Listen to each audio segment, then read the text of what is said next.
Morning, good morning, good morning, good morning.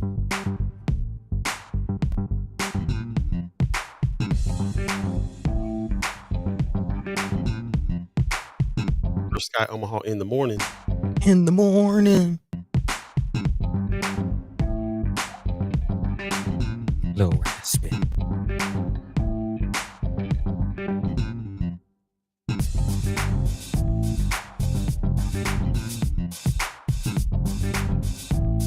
Woo! Time to wake up. Good morning, good morning, good morning, good morning. A fresh edition of First Sky Omaha in the morning. In the morning. Happening right now. It is Hey. Wednesday. It is Wednesday, right? Yeah, hump day. Day, July the 23rd, Yeah, man. 2025. Yep. Moving right along. Man, didn't realize it was almost the end of the month. You know what that means? Yeah, The yeah. rent. The About rent. 6 days left.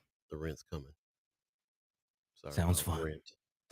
Appreciate you guys joining us this morning on the Fresh Edition, and yeah, hopefully that you're feeling good. We are trying to wake up ourselves. It's definitely one of Yeah. those days we need a little, little wake up, wake up, wake up. Man. Because yeah, it just is what it is. I've talked to a few people already today that was like, "Yeah, I thought I slept last night, but I guess I needed a few more winks," like Buddy says. Man. Yeah, couple Yeah, more, couple more. couple more winks. Pops in the chat saying, "Good Wednesday morning, mad love from Las Vegas. Good morning, Pops. Appreciate you." Also, Kimber Snipes gives us a good morning, y'all. What's happening? What's happening? Hey. Yeah. Michelle Moreno, good morning. Good morning to you. Pop says, I love this jam. Thanks, Pops. Okay. Appreciate you. Appreciate you. Larry Keister said, What's up Wednesday? Yeah, that is the Yeah. question. What is up Wednesday? Christy Nora in the chat giving us a good morning. Good morning to you. Yeah, appreciate the fam coming in this morning saying hello, how you doing? All that good stuff. It always makes for a good show when we got people in early. And yeah, we know the fam's here, so we know it's gonna be good. How you feeling today, buddy? I'm all right, man. I definitely could have used a couple more winks, as we've already mentioned. Might try to sneak in a siesta at some point today. Yeah. Yeah. Siesta is a necessary thing for sure. Yeah, man. Yeah, man. Other than that, no, I'm feeling good. Feeling good. Glad to be here as always. See the beautiful faces of chat chimers coming in. So top of the morning to all of y'all. How about yourself? How you doing, Paul? Not too bad, not too bad. Same. Could have used a couple more winks, but I'm here and always we always get really awake by the end of the show because Yeah, just stimulation of the conversation yeah, always helps. And yeah, but feeling pretty good and definitely lots to talk about today. Lots of people. I really appreciate everybody that puts in articles and stuff on Friends of First Sky Omaha because we always get a rundown of what it is we need to be talking about by just checking that out.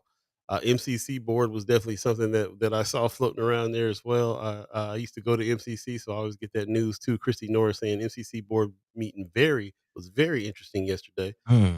Yeah, I didn't grab the story. I heard there was some censoring that might be going on. Some people walking out in handcuffs, all kinds of stuff going down. Hmm. So yeah, we'll have to dig into that and talk about that a little bit, because it's a lot of it. You know, a lot of it that people don't really understand is that the MCC, especially the North Campus, really a huge presence in North Omaha in a big way. Even if a lot of North Omaha people aren't engaged with it, it's still a huge presence, and there's a lot going on and a lot of money on that corner Man, as that part. well. So yeah, and in the way that it's governed is really interesting too. So, and you know, we definitely have partnered with them in the past and want to continue to partner with them.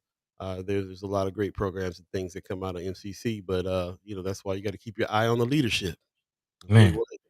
man. Heard about the censures, but not the handcuffs, man. Yeah. I heard some rumors. I said, okay, this is we've been digging into some other stories, but we'll come back and definitely jump onto that for sure. Marlon Harrison in the chat saying, "Good morning, First Sky fam, and happy Wellness Wednesday." I like that wellness. Yeah, Everyone, please stay hydrated and check on your loved ones. man. Big time, big time. Supposed to be Supposed to get up hot. to like 100 degrees today with an index of like a 105, 106. Mm. You can keep it. You can have it, I'm like, I'm like, come on, air conditioners, just hang in there, man. please. Hold on. Cameron Snipes says, he had a warrant for failure to appear on some tickets. Kind of perfect timing. Oh, it wasn't related to the Dang, meeting. Okay, okay. dang. Well, while you're in here, Why you in here getting loud? Then we got some other thing. Yeah, we'll be talking about. Lakey said my pod discusses the MCC thing. Yeah, oh, definitely check okay, out. dang. Yeah, check out the pod. Swing left, Nebraska gets down. Definitely check out the pod. and let's hear more about it. Like I said, we didn't prepare that one today. We'll definitely dig in more and see what's going on with the players. I got some people to call over there at MCC to see what's happening. We'll get busy with it. Kimmer says that's why I'm going on my walk right now. I heard that she's moving and grooving with First Sky this morning. Appreciate that. Man, Uh, get your stuff done early. Get your stuff yeah, done early. It's gonna be hot today for real. Again, they're warning us to if you don't have to go outside to do anything, please don't stay inside and all that. But of course, check on your loved ones. If an air conditioner unit goes down, somebody's in trouble. man, Stay hydrated and all that good stuff. Once again, just want to make sure that we thank everybody that's coming in early this morning. We definitely got things to talk about today. Another reason why I'm a little tired today. I really had kind of a rough day, man. Rough day. Uh, this one hit me really hard, brother Malcolm passing away. Especially, man, especially what happened the way he did. Really had me thinking about it a lot because of course, there's comments about this. Everybody's putting comments on this, and a couple of them that really struck me was, especially for me and my generation, kind of the same age. I mean, he was 54 or 52, so watching him on the Cosby Show back in the day I was Theo. You know what I'm saying? man. Me, and he was the only cat, really the only like black teenage dude on TV at the time. So he represented everybody. He represented all of us on that tip, and he That's introduced a whole crazy. bunch of stuff. Right, introduced a whole bunch of stuff. Man, he got people's music on the show. He did a lot. He did a lot, and this one kind of hit me hard, especially also living in Hawaii for 9 years and myself getting caught in some riptides, thinking I was done for. I know exactly what he was feeling when he got caught up. So there's a lot to this brother right here, and of course we referenced the Cosby Show with him because that was where he really became a star. But the brother kept doing stuff just like we do all the way up until, bro. He's a poet, plays bass, musician, plays, you know what I'm saying, philosopher. This brother kept acting, kept training people on acting all the way up until. So it wasn't like he was a child star, got big. This is one of the child stars that grew up and did some stuff for the culture that is huge. Man, Didn't It hit me hard, and then I couldn't get away from it. Kept reading mm, messages, people's postings, and yeah, and it just kept the waves kept hitting me just like, man, I didn't know the brother personally, but it sure felt like I did. You know what I'm saying?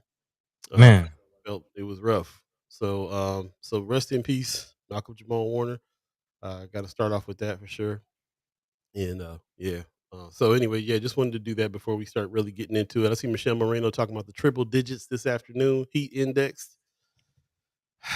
Yeah, I don't know about that. Kimber says I had people reaching out to me to see if I knew a good cop who would go and get. Oh, really? Like that? It went down like that at the time. We mm, really had to talk about this MCC thing. man, Yeah, she also says y'all yeah. go with me on my walks all the time, and I have a speaker out like radio, so everyone else can hear you too. That's what's Hey, okay. Hey, everybody. mobbing down the street like Radio Raheem. That's what's up.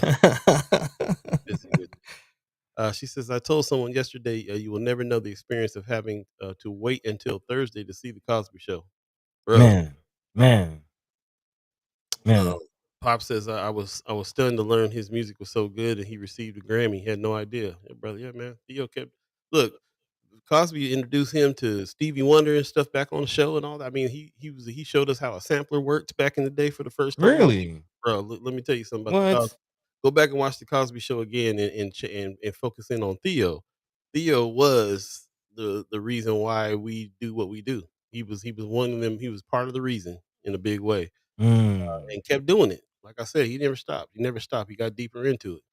Man, So kinda like the Fresh Prince, think of the influence that the Fresh Prince had on young black men, in America, but to hear that, like, I've heard several other men your age, black men your age, kinda early 50s, say the same thing about Theo, like, he was them, on all day, TV. all Man, day. that's huge, that's huge, and, just a quick moment on that. For me, I always think of Malcolm and Eddie. I wanna give a shout out to man, one of the slept on sitcoms, man, him and Eddie Griffin, Midwest comedian. Yeah, man, Malcolm and Eddie, Like Alabama. classic sitcom. Exactly, exactly. So I want to give a shout out to a sitcom that, kinda was early in, Cosby a little before my time, but Malcolm and Eddie was right on time when I was coming up. So yeah, yeah, big shout out to Malcolm Jamal Warner, man, a true love supreme warrior, kind of going back into our lanes of change and the lanes, man. And that was his lane, and love supreme, like you said, using the art to remind us of what we're living for and what the fight really is.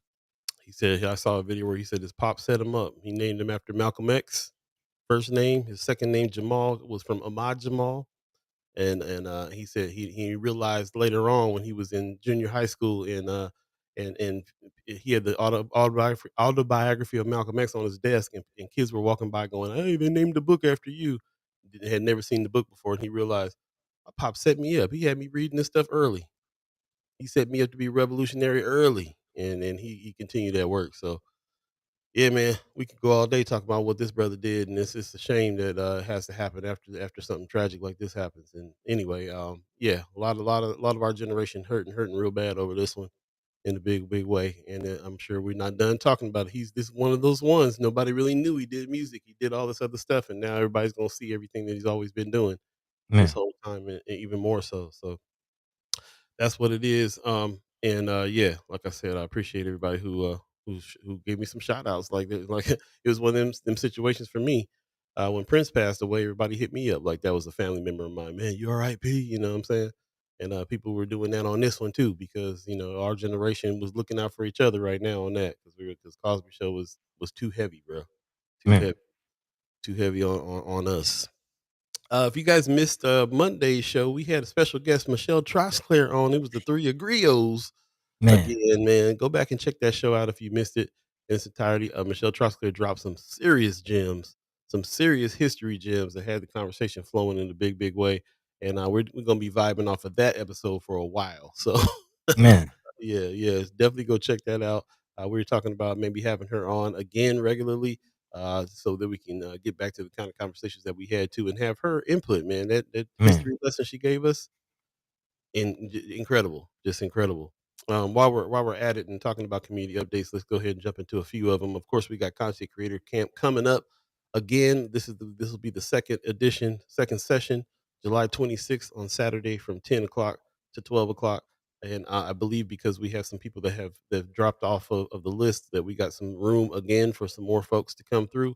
So hit us up at firstskyOmaha@gmail.com if you're interested, and try to get in there before the second session, because there is a thing that we're doing right now. We're trying to help people, help the students write an article by the end by August 9th. And if we don't get in there by July 26th, then we'll be way behind on that schedule. So absolutely come through. We haven't really been posting this a lot, but if you do come through and you complete all the courses and do the article at the end, there is a small stipend for you as well, so you can get a little loot for even joining the Content Creators Camp. Definitely hit us up, firstskyOmaha@gmail.com, and we'll keep on monitoring that to make sure that we can get people in the class. Shout out Marlon Harrison, stand out in the last class in a big way. Appreciate you very much for coming through. Also, don't forget about the Chat Chimers Kickback coming up Sunday, August 3rd. Mark this on your calendars. We haven't done too much calling out except for on the show, that we want this to be kind of a potluck. We've talked to a lot of Chat Chimers that have some special dishes that they said they want to showcase, and so we said, hey, well, let's just put the word out there. If you got some side dishes that you want to throw down, come on through. We welcome that, and we can make this more of a backyard boogie like we get kind of set it up to be in the first place. But this time it's also in conjunction with Untamed Summer. We kind of try to put our money where our mouth is when it came to booking stuff on the same time other stuff is going on. And so we teamed up with Sherman Wells, and we're going to do the Chad Chalmers kickback at Assembly of the Saints right there with Untamed Summer. So there'll be double the fun, double the people out there, and it's going to be real cool. So we'll do that. We'll talk to you guys. Hit us up throughout the week about some of the dishes, so we can kind of coordinate what stuff you guys want to bring. If you want to bring any side dishes, Papa Guy's going to be on the grill. Hey, Yeah, can't wait for that. yeah, Papa Guy'll be yeah. on the grill. So yeah, side dishes. We're making a call out right now. If you let us know if you want to come and contribute to that, and get ready to get your dominoes on as well, because you already know somebody got to knock Kimra Snipes off her throne here. Mm, King, they don't want no three peats around here, but it might happen. Might happen. man, So take 3 championships to make a dynasty. We will see. Of course, you know that Native Omaha Days Festival is coming up. Excuse me. We're going to have a good time here, and already talking about what we're going to do for the week. July 28th through August 4th. That's the whole week of it going on. Of course, there's like the parade, there's the dance, there's all kinds of events, music, even a tour, even a trolley tour. There's all kinds of stuff going on here, man. Tasty food, shopping, fun tours, cultural exhibits, family fun. You know what it is, Native Omaha Days. It's not anything that we have to do too much advertising about, except just to remind you that it's going on and to arrange your affairs so you can come and participate and get down. And if you have any family members coming in too, yeah, let us know if you got family coming in town. You know, that's kind of what the highlight of this thing is when family comes back in town and Man, gets around folks, and we get to meet extended family that we don't know, and broaden the connections. So that's what there it's you all go. about. Yep, yep. You looking forward to this, but you go, you'll be in town. You Yeah, got plans yeah. already? Oh yeah, oh yeah. I mean, that's kind of how I plan when I'm planning these summer trips back home. That's how I plan it. I try to book in between Juneteenth and Native Omaha days. It's kind of two of the biggest celebrations of the summer here in the city, especially Native Omaha days. Man, it's only right. It's only right. So, That's only yeah, right. yeah, man. I mean, growing up is kind of a highlight, man. I remember, going to the Stone Cold picnics and man, just the parades, all of it. It's one of a kind, man. There's really no feeling like it in the country for me. This just this big, not just a family reunion, but a homecoming, if you will. I would like it to those who have gone on to university and graduated, and that whole homecoming feeling when you're in college. It's that even maybe even more amplified because the pride of the city. So definitely looking forward to it. Looking forward to the festivities, seeing long time friends, family members, all of that, man. Yeah, All yeah. of that. It's a celebration. It's a celebration. It's gonna be extra celebration this time around too, because they'll be commemorating the originators of Yeah, Native Omaha Day, Vera Johnson and Betty McDonald. They're gonna do a street naming ceremony on 24th and Laird, and I believe this is on the 29th, July yeah, 29th. Man, lots of yeah. street namings going on. Matter of fact, buddy, what's going on with these street namings? What's happening around here? What's going on? Yeah, there's a lot of street namings going on. That is something that we'll be talking about a little bit today, kind of picking up the conversation. If that's your thoughts to me, yeah, we can go Yeah, ahead man. and jump into it. Again, picking up today's conversation at a point where we made last episode talking about the Native Omaha days and celebration and what it means, and some other things being celebrated, not just the founders of Native Omaha Day, but also Omaha's first black mayor. Again, Mayor Ewing will be getting a street named after him, and so we'll talk a little bit about that. But also, Mayor Ewing's making headlines in other ways. He just recently released his budget, and a lot of people are responding to that one way or another. We'd definitely love to get your reaction to that situation. So we'll be talking about that a little later on, and then also talk about a few challenges that might be coming Mayor Ewing's way, especially talking about the police. Again, the police is a big part of the budget as far as people's response to his budget, and we do have some points to bring up, I guess you could say, as far as some challenges he's facing, specifically with police and the police community relationship. Again, Mayor Ewing, a former police officer, but again, a lot of people hopeful of his tenure as mayor. So again, we'll dive into that. What you expect, especially some from the moves and conversations and comments that he's made so far. How are we feeling about Mayor Ewing and what are our hopes? And now is the time to stay vigilant. Again, it's not just letting an elected official take over, but let's do our job and keep a watchful eye as we should. And other things. Again, a lot of other things going on. There's some updates in the Georgia fort Amir Locke situation. Shout out to our kind of connection here with that. Our brother Sherman Wells, who's been very, very active, not just in that situation. Again, Amir Locke is his cousin. Amir Locke's mother, sister Karen Wells. Again, the Wells family. Shout out to all the Wellses getting down. But also here, there's some updates with brother Edward Henry's case. So we'll be diving into some of that and a lot more. As always, if there's something that we're not talking about that we're missing the mark on, I see Sister Cameron also talking about brother Stephen Phipps in the chat. She says, I had a pretty good meeting with the mayor a week and a half ago or so. The only part that discouraged me was when the meeting was over and we talked about Stephen Phipps. Okay. She says he feels the officer was justified in a highly disagree. He was asking me if my son made up his mind if he was going to join the police department or not. Which again, there has been some new recruits in regards to the police department, and some people making some comments about that as well. So we'll be talking about those things and more, of course, moving forward. As always, let your mind be free, let your voice be heard. In the meantime, between time, about 20 minutes into this thing, Paul B. Yo, yo. What say you, man? Man, I was gonna go to a break, but I'm seeing the chat go off, and I just wanted to acknowledge a couple more things that's happened in the chat. Kimmer in the chat said, "My mom stopped dating the guy behind the Cosby Show." 'Cause Man. that man told my mama, "Ain't no way in the world black people live like that." My mama said it was over. That's how Mm, important that was. And people always ask me about me growing up, I use that reference all the time. I grew up like the Cosby Show. That was kind of my upbringing. mm, It really felt like that's the kind of household I felt like I had, and family that I had around me all the time, and that's what it was. And became a metaphor for I had a great childhood. Grew up like the Cosby Show. That's what it is, and it did not seem foreign to me and people that I was around at all. But that was a lot of criticism we heard from a lot of folks, unfortunately, and that was too bad. But that just shows you how powerful it was. Sean McCarthy says music directing Malcolm Jamal Warner was involved in a lot. Unlike other child actors, he had a clear plan for his child fame ended when his child fame ended. After. Yeah, man. I really mhm, see it. Yeah, Kimmer, he was named after Malcolm X, right? He did say he was named after Malcolm X, and his middle name Jamal is because he was named after Ahmad Jamal. So, revolutionary for sure. Marlon Harris says my favorite episode from Theo was the Cosby Show when Theo's holiday when they had Theo and Cockroach pretending to live in the real world. That was a good one too. Michelle Moran on the chat says, "Make sure you guys watch your speed on North 30th. Appreciate you putting these posts out. I saw you do that mm, yesterday." She said the sheriff was out yesterday and motor cops. I'm getting people for speeding. mm. I saw you post that yesterday. You got to watch out for sure. So that's what it is. Um, Appreciate it. But on that real quick, that kind of reminded me. This is something that I've been meaning to just kind of mention.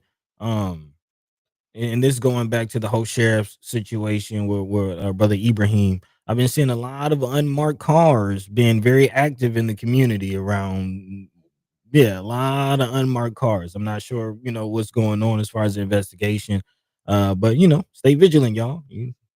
yeah, I mean that's the problem. There's been unmarked cars here doing for a little bit. We've been noticing that even before Brother Ibrahim happened, and that's why it was such a thing. Like when that happened, and it was because they were driving around this unmarked car. This is a new strategy, man. It's a new strategy they got going on, and it's really coming from one office.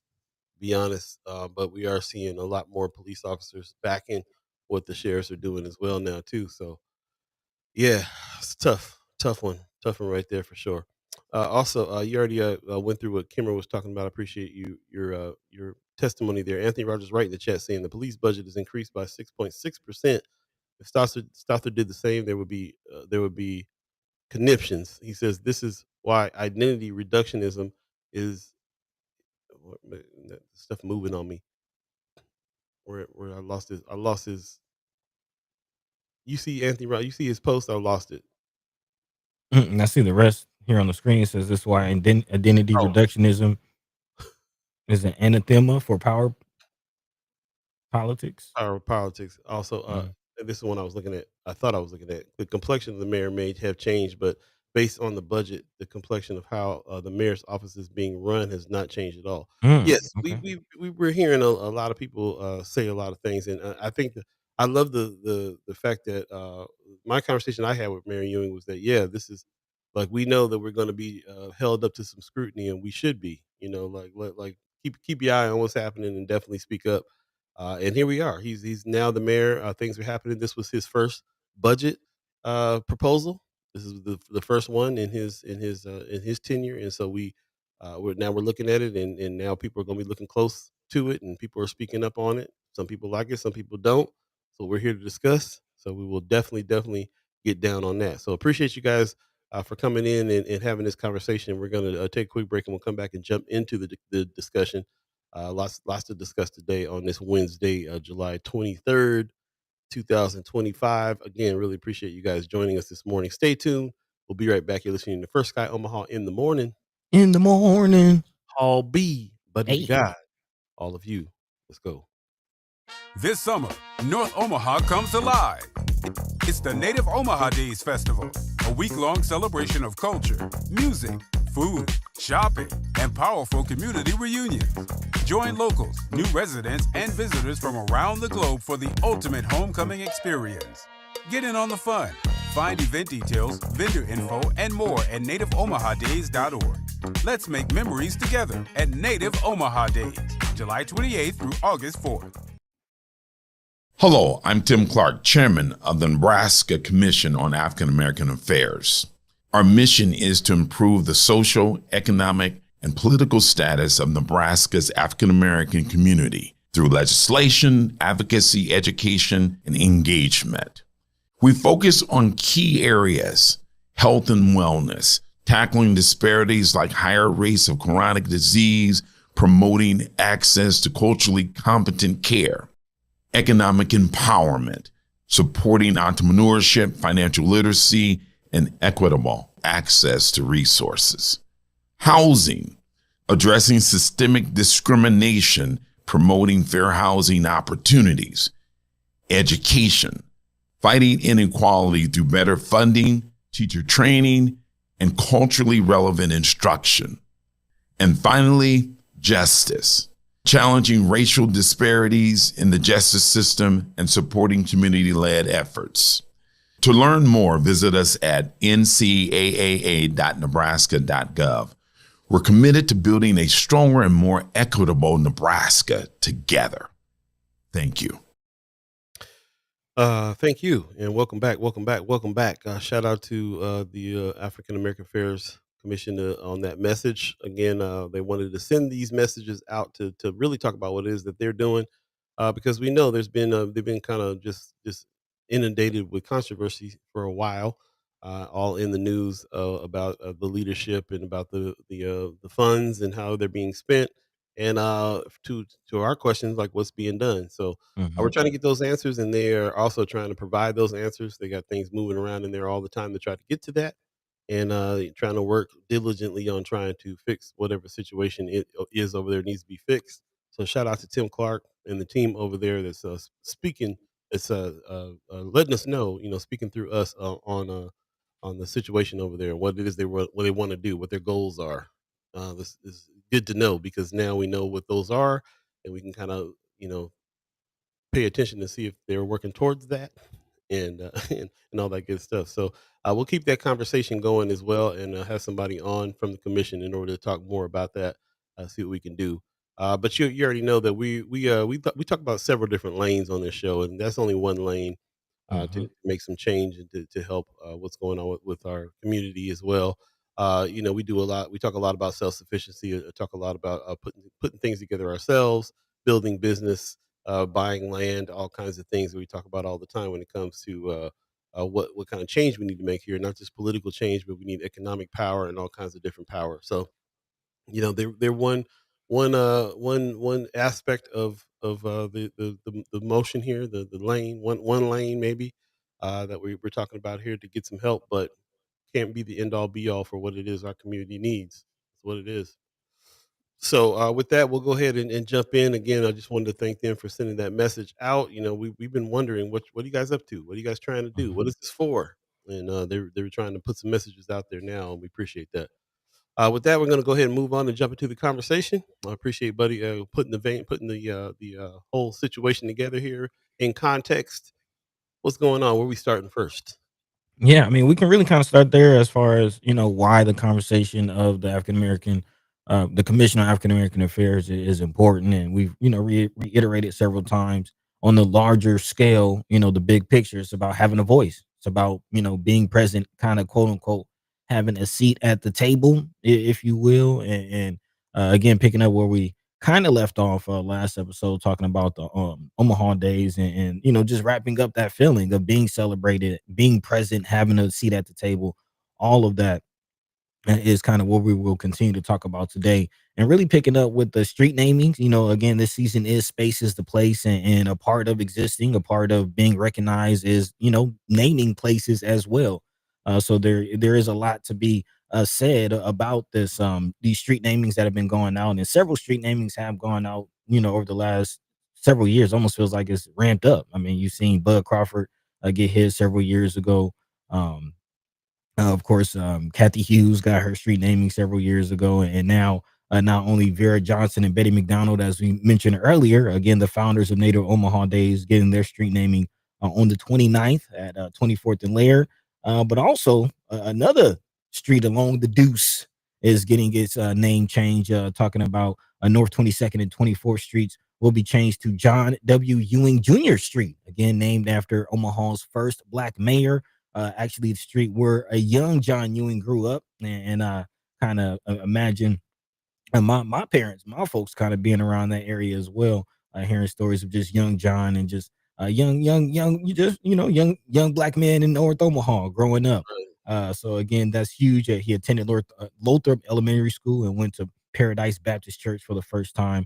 His family once lived at 2114 Lothrop Street. So again, you never know. Fast forward 50 years from now, this might be a historic place. Again, the birthplace, the growing childhood home of Omaha's first black mayor. And so again, something definitely worth being celebrated. Omaha's first black mayor, an achievement worth recognizing.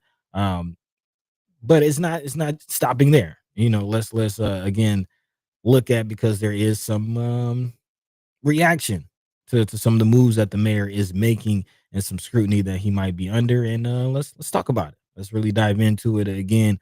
Definitely worth celebrating, but we should still stay not necessarily vigilant, but hold the brother accountable.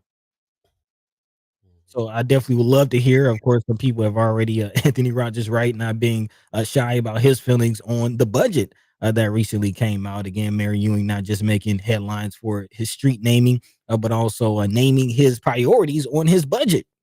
And again, a lot of people are kind of picking at one budget item.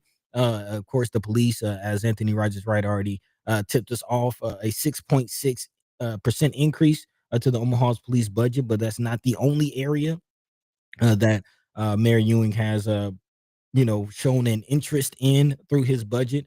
The city library is also one, actually, about $20 million being pledged from the city to the total budget, which is actually about 158 million for the new library, which Mayor Ewing is calling a public treasure. There's also some money being set aside for parks and recreation.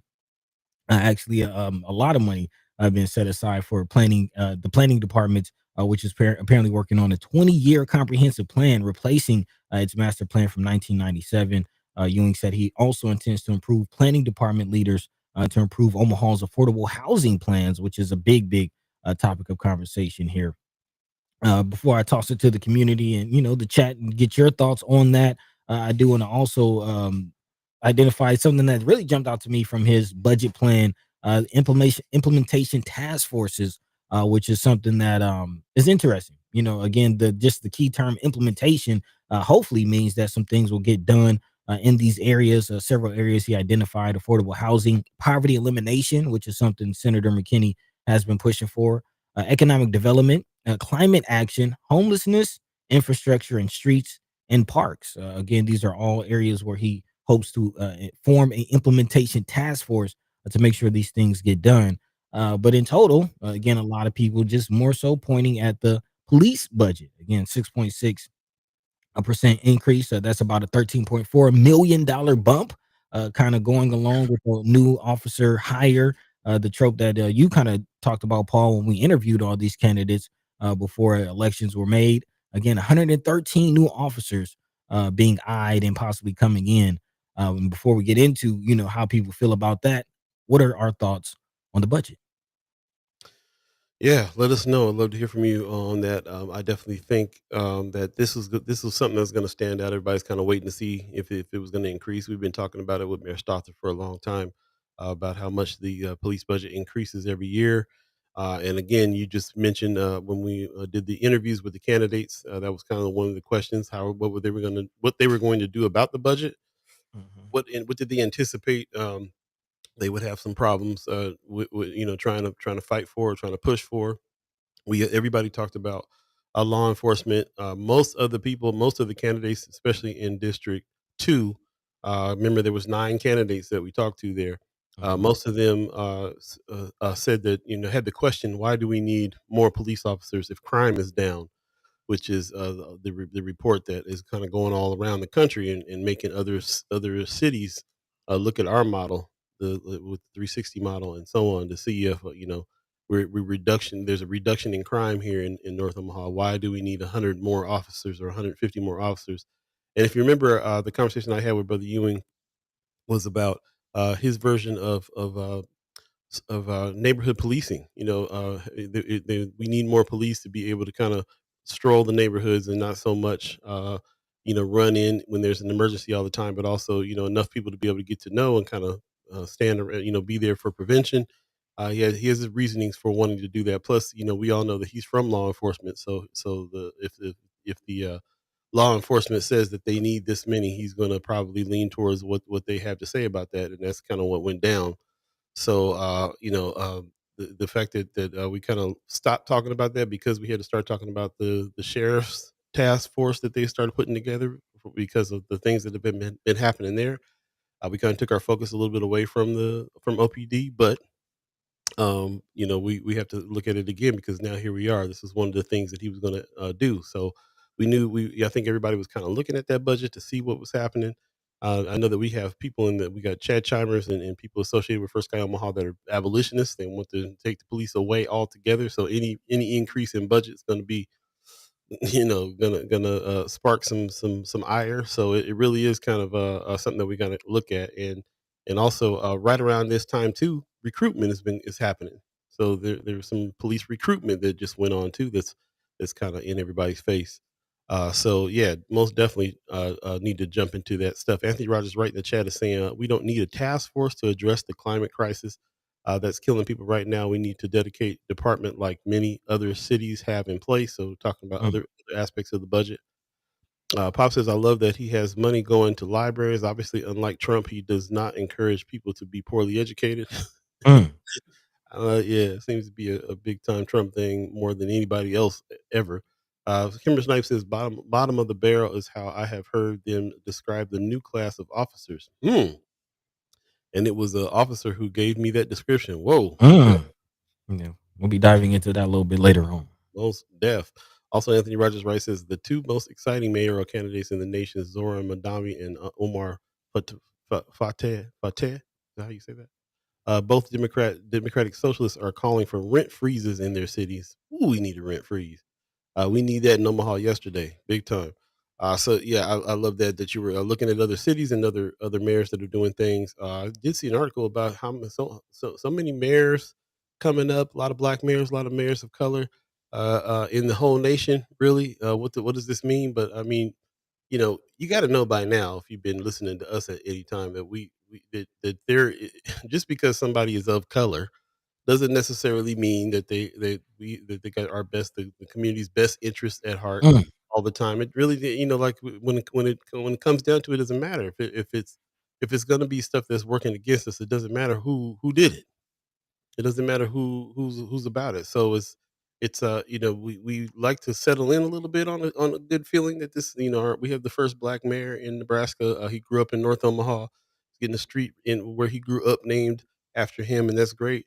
But what is really that he's going to be doing inside of North Omaha, and what does this look like? And he fully expects us and everybody else to hold him accountable, to watch his moves, to question things that are happening, and we got to do it. And we do have people in other cities that are doing something similar, that go different directions. Like Anthony Rogers Wright is bringing out about the rent freezes in other cities. So yeah, there's some other solutions and other things going on there, and I definitely think that is something that we need to maybe even offer some ideas if that's not what it is.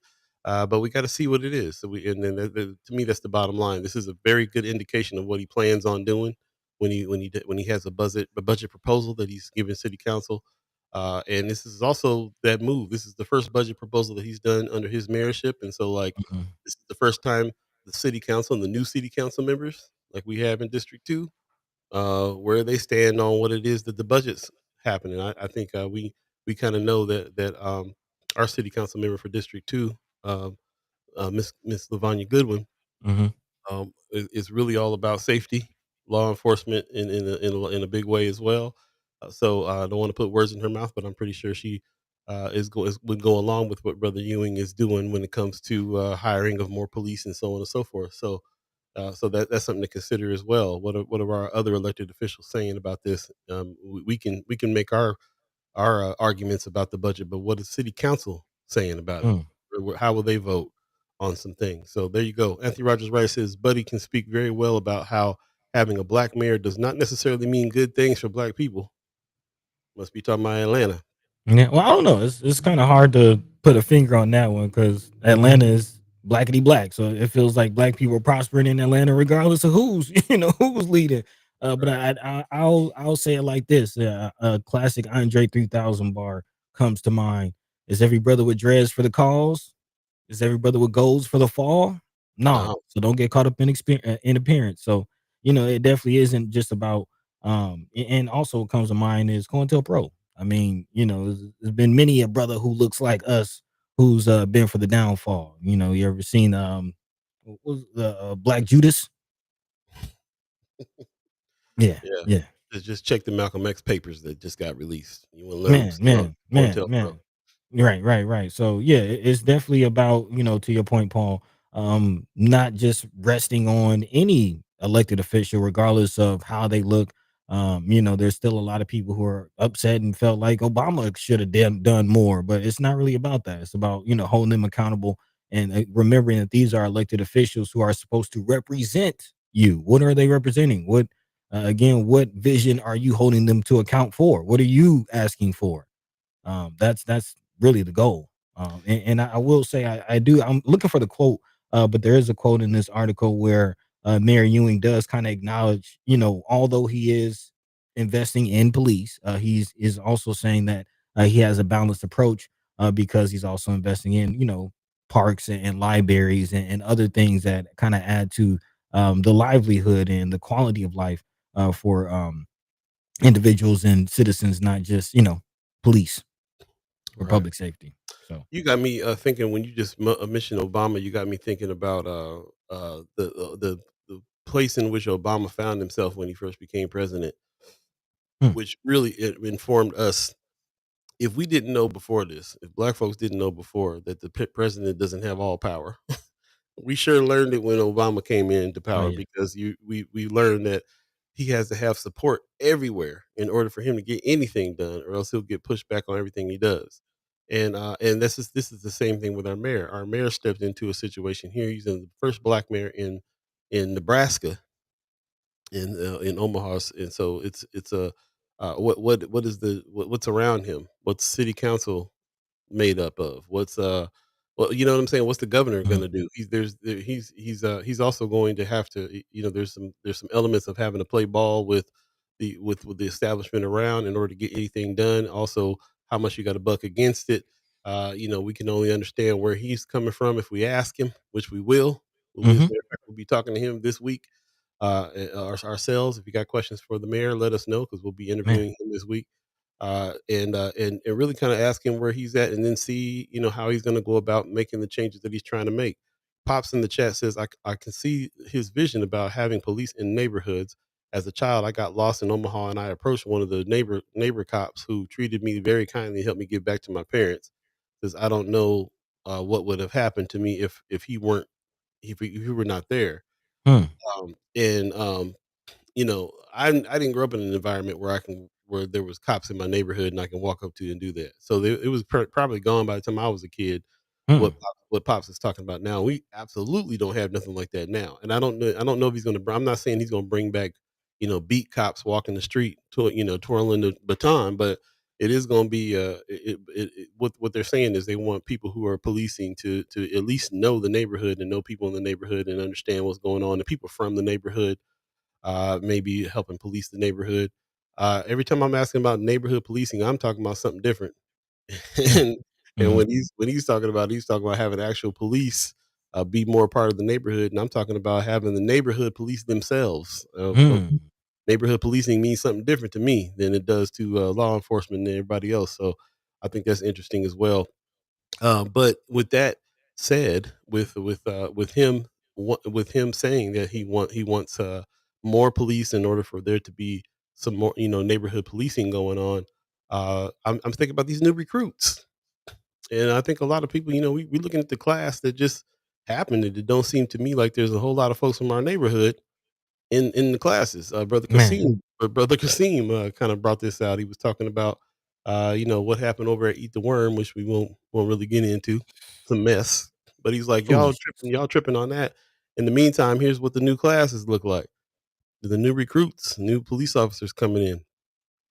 This is what's happening, and this is, and you can kind of see with the makeup of the room, and of course you don't always want to just say, it doesn't always it doesn't always it's not always a thing to say, anybody that looks like us. I'm kind of getting tired of that whole phrase, people that look like us. It's not just about how they look. It's it's really not about just how they look, but it Mhm. is, it does feel funny when you're always thinking about so many white police officers coming into our neighborhoods policing us. We can't escape that either. So this is definitely this is the pictures that Brother Kasim posted about the new recruits, the new class that's happening, and so we're talking about hiring new police officers, and what does that mean for us? Well, for some of us, it kind of looks kind of scary to me.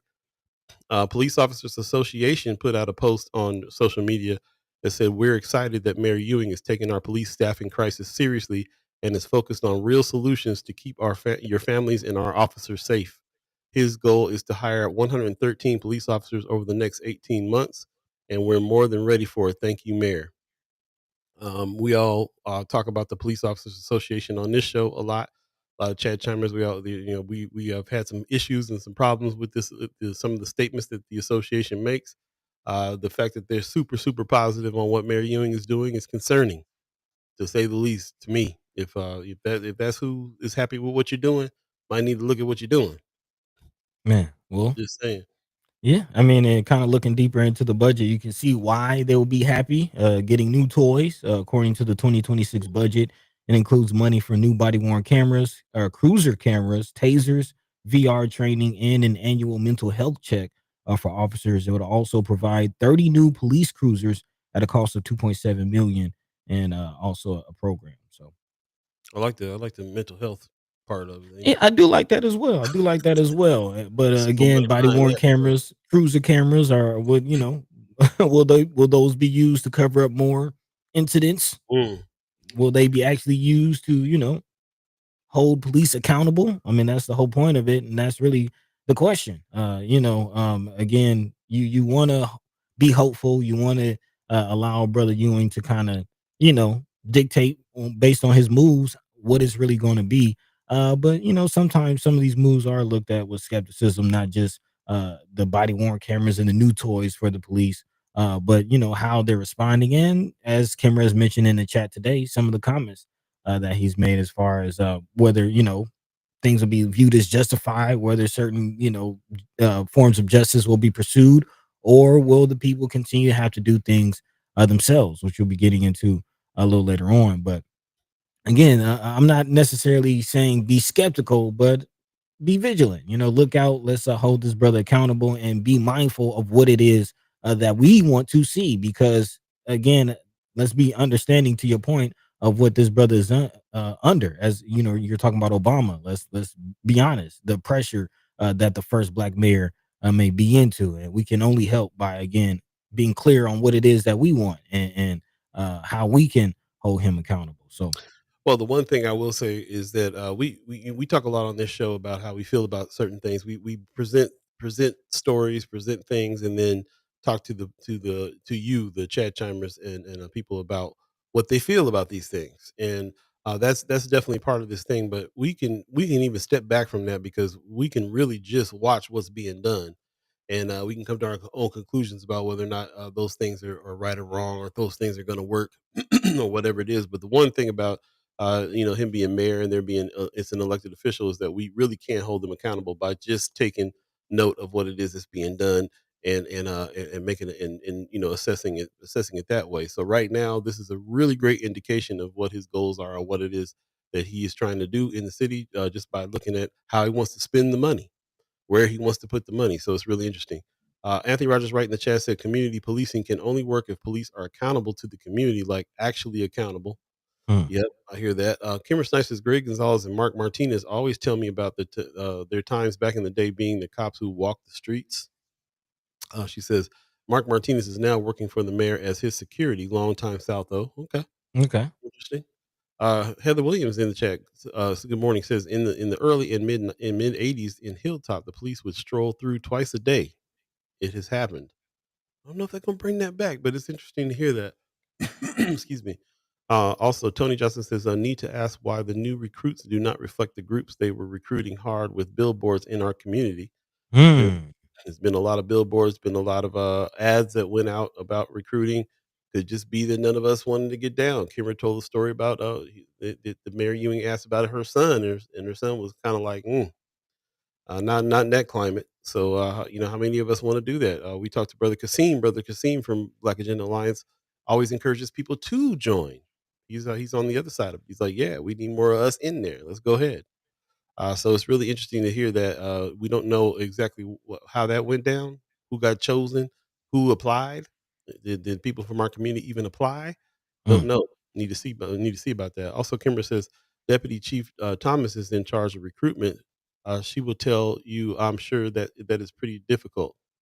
Oh, okay. Yeah, I'm sure it is too. I can't imagine because I almost feel like there's this type of person that wants to go police people, and you know what I'm saying? That's where I get my whole problem with it is that just policing other humans feels Mhm. super paternal and crazy, and the whole system to me is crazy to me. It Uh, is. I don't think that there doesn't need to be people that can stop tragedies and things from going down. I just don't know if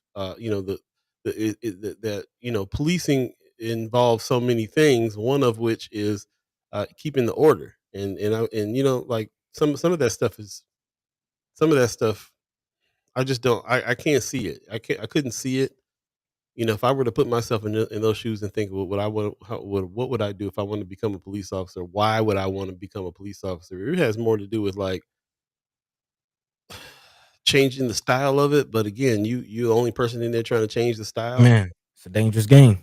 It's a very and dangerous game. how many people get caught up with that? How many people get caught up with that? The Shield, nobody's bigger than the program, man. Nobody's bigger than the program. You join the blue, then you ain't back in the blue, then you in trouble Yeah. inside the situation, it seems like to me. And it's, I to a certain extent I understand it because you're out there together, supposed to be protecting each other, and can I trust you? But it that leads into gang mentality and yeah, yeah. And I do think, before I do want to get into that because there are several things kind of adjacent to policing, the police community relationship. Of course, there's news coming out. Well, people are chiming up about the juvenile justice system. Again, as I mentioned earlier in the show, there's updates with the brother Edward Henry case. And I do think that a big part of how, in hindsight, when it's all said and done, how Mayor Ewing's tenure will be viewed will be how he handles this whole police situation. I think, as a longtime treasurer, and taking that experience going into as mayor, I do think that financially, with the budget, he'll make some wise decisions and some pretty interesting moves, and actually disperse tax dollars. Um, well, I do feel like he will make some good investments in some areas like parks, like housing, things like that. But I feel like a big part of how we view his tenure as mayor will be how he handles the police and the community relation. And there again, we'll dive into about 6 minutes into the top of the hour. Uh, all these things because as I mentioned, yes, there's still questions about what's going on with this $20,000 a day youth justice center that's downtown. Again, Mayor Ewing, although he isn't a part of the Douglas County Commission, which has ultimate say on that, he can lean a little bit, flex a little bit, make some decisions, make some noise in this situation, and that's just one area. So again, we'll dive into all of that. But 6 minutes left in the top of the hour. What you thinking, Paul? How you feeling? Yeah, I'm thinking I'm gonna jump back into the chat. Kimmer Snipes says he also has a whole city council that needs to be held accountable as well. So true. I already met with Councilman Tao Row, I believe. Bro and ready to meet with the rest. Okay. set most definitely, like, most definitely. This is something that I kinda wanted to get into too in the next couple seasons is really kinda getting into the city council and county commission too. Von Chapman in the chat, I haven't seen your name for a while. Good morning. It says, "Is the mayor vision of community policing involve more unmarked police cars and more jump out squads patrolling the streets?" I don't know. Don't think so. From my conversations with him, I don't think that's his version of what he thinks community policing is going to be at odds with that jump out squad stuff for sure. Uh, Anthony Wright Anthony Rogers Wright says, "Don't call it a fraternity of police for nothing. Don't call it a fraternity of police for nothing, for real." Man. Also, Von Chapman says, "Unless and until the policies, practices, and procedures are changed, nothing will change, no matter the complexion of the or gender of the mayor." For sure. So true. Tony Johnson says, with the string relationship groups like Empowerment Network and OPD, you think the recruitment results would be different for more reflective of North Omaha? Would love to hear a perspective on that. Yeah, I don't have a perspective on it. Have no idea about Mhm. recruitment, and if any of us recruit. I don't know anybody that wanted to sign up to be a police officer. So who knows? Like I said, it could, we say we want more police officers from our neighborhoods, but how many people from our neighborhoods applied? We just don't. I just don't know. I'd have to get those answers from the person in charge of recruitment that Kimmer was talking about. So, some things to really kind of look into, and I love the fact that we're having this conversation and everybody's on board with what we're trying to do here. Have we got some questions, some concerns? We're trying to look at it in a balanced way. We have a new mayor that is from North Omaha that might be able to do some real good.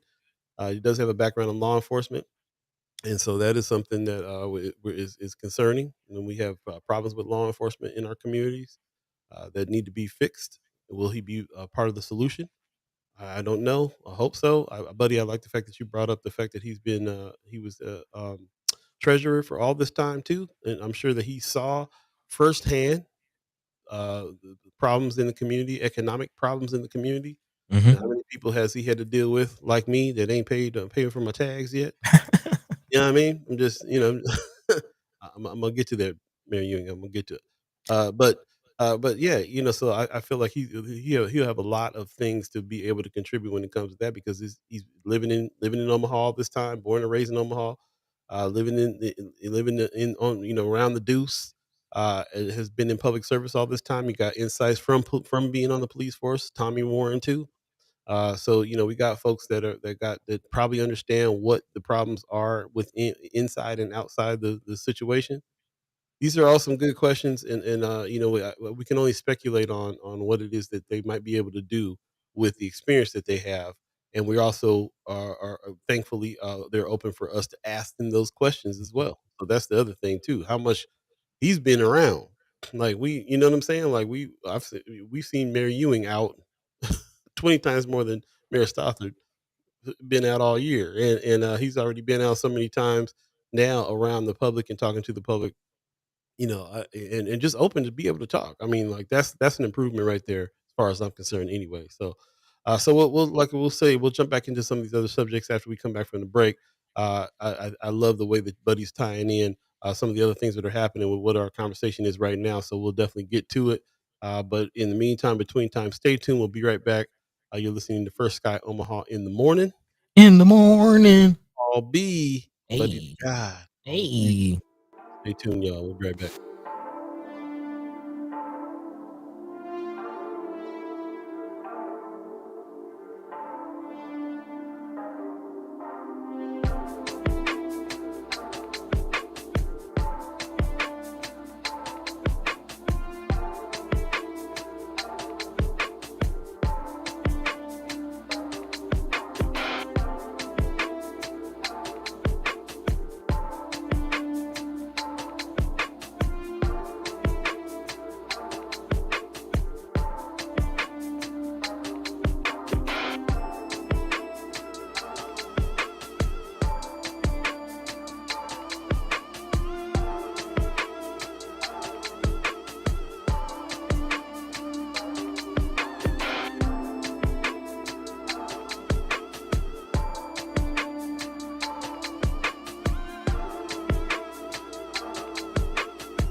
This summer, North Omaha comes alive. It's the Native Omaha Days Festival, a week-long celebration of culture, music, food, shopping, and powerful community reunions. Join locals, new residents, and visitors from around the globe for the ultimate homecoming experience. Get in on the fun. Find event details, vendor info, and more at nativeomahadays.org. Let's make memories together at Native Omaha Days, July 28th through August 4th. Welcome back, welcome back, welcome back, welcome back. You're listening to Hey, First Sky Omaha in the morning. in the morning. All Beeee, buddy the God. Yeah, man. Hey, I appreciate you guys coming in on this. What is it? Wednesday, the 23rd of July. Really appreciate that. It's 8 o'clock now. We believe in the concept of time. You're now in the second hour of the show. Yes, we are doing 2-hour shows Monday, Wednesday, and Friday now. If you miss any parts of the show, do us a favor and go back to YouTube, check it out, like and subscribe while you're over there. And also, if you're on Facebook, share the show on your page. Get many people into the conversation as we can and talk about the things we need to talk about here together, and that's what it is. I appreciate everybody that's been in the chat on the first hour here, contributing some things to the conversation. Yeah, If man. anything on your hearts and minds that we talked about this in the beginning, but anything else that you think is relevant to the conversation, please let us know. Shout out to Marlon Harrison. We did see your post, Marlon, on Friends of First Sky Omaha, where you were talking about Native Omaha Days and the ladies who started it in the whole nine. I love the passion and spirit that you have for Native Omaha Days coming up. We're all very excited about what's going to happen with Native Omaha Days. It's a very exciting time when it happens every 2 years. I love it every 2 years too, because you build up some anticipation a little bit for it. Like, Yeah. man, it needs to hurry up and be here. Why isn't it here already? And it's because it's only a year went by. You know what I'm saying? So, yeah, Native Omaha Days Festival coming through, and shout out to everybody who's been working behind the scenes to make this happen. You can see all those Yeah. vendors at the bottom, man. Empowerment Network, OEDC, NCAA, American National Bank, Omaha Steaks is involved. I mean, there's a lot of people who are helping make Omaha Days Festival get down, and it's coming up. So get ready. Get ready. Plan your week. Let's do it. Meantime, Celebration. between time, let's jump back into how you feeling over there, buddy. By the way, let's check in with Yeah, I'm you. feeling good. I'm feeling good. The conversation is going well. The chat is active. So big shout out to everybody letting their mind be free, letting their voice be heard on that. I did want to go back to that as far as the chat and some of the questions being asked, especially Brother Von Chapman and Tony Johnson on the police recruiting. That is an interesting thought. We don't know, but it is something worth digging into as far as because I have seen the push to get more black, let's say more diverse police classes. Again, we've seen the billboards all over, but we've seen the image, what the class ultimately looks like. So it is a big question on, what is going on with that. It's kind of a double-edged sword because at one point, we do say we do need people from the community policing the community, but at the same time, you will understand why somebody would not want to join a force like the police. So it is very interesting, and we'll be diving into that a little later on. But I did want to talk about this story and kind of pivot from the budget into something that is quite interesting. And I do wonder how, again, Mayor Ewing will navigate these waters, talking about the Douglas County Youth Center, because this is not just about police and community relations, but again, I mentioned longtime treasurer for Douglas County. This is a move that came out of Douglas County, so this is a decision that was actually made under Ewing as treasurer and the fiscal side of this whole thing. Again, this not only is this new kitty jail too small, and all the feelings about having a center to house youth, rather than investing in the families and kind of being more preventative, rather than reactionary. But there's a price tag to this. $20,000 a month is what this is costing to keep the lights on, to keep this thing, I guess, open, or I don't even know. Again, it's not open. There is no staff, but yet there's still $20,000 in taxpayer dollars that are being drained monthly, and then also an additional, according to Commissioner Chair Roger Garcia, an additional $4.5 to $7 million to actually run the downtown site annually, on top of what's being spent to run the other site. So again, I am questioning not just the police community relations situation, but financially, how will Mayor Ewing handle this situation? Will he push for this to be closed? Will he push for this to continue? I'm kind of curious. We'll definitely be asking those questions. Yeah, yeah, yeah. This came up on our feed because of this Nebraska Public Employees Local 251 put this post out. AFSCME Local 251 believes both the 42nd and Woolworth facility and the downtown juvenile detention center should be fully staffed and operational. The fact that the downtown center has sat empty for 2 years while the current facility operates at near capacity is a failure of leadership, not a lack of need. Our members are trained, ready, and committed to providing structure, safety, and support to the youth in our care. Operating both centers would ease overcrowding, reduce staff burnout, improve outcomes for youth, and keep more young people closer to home and family during a critical time in their development. The public deserves to know why we're spending 20,000 a month on a building that isn't being used. Meanwhile, youth are being sent across the state. Families are left in the dark, and our workforce is being underutilized.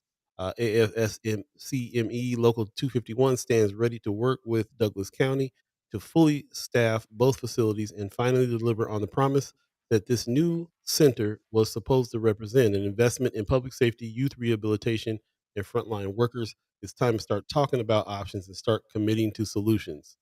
So interesting that this Nebraska Employees Union, Nebraska Public Employees Local 251, put this out and kind of put it back in the zeitgeist about what's going on with these buildings just sitting here.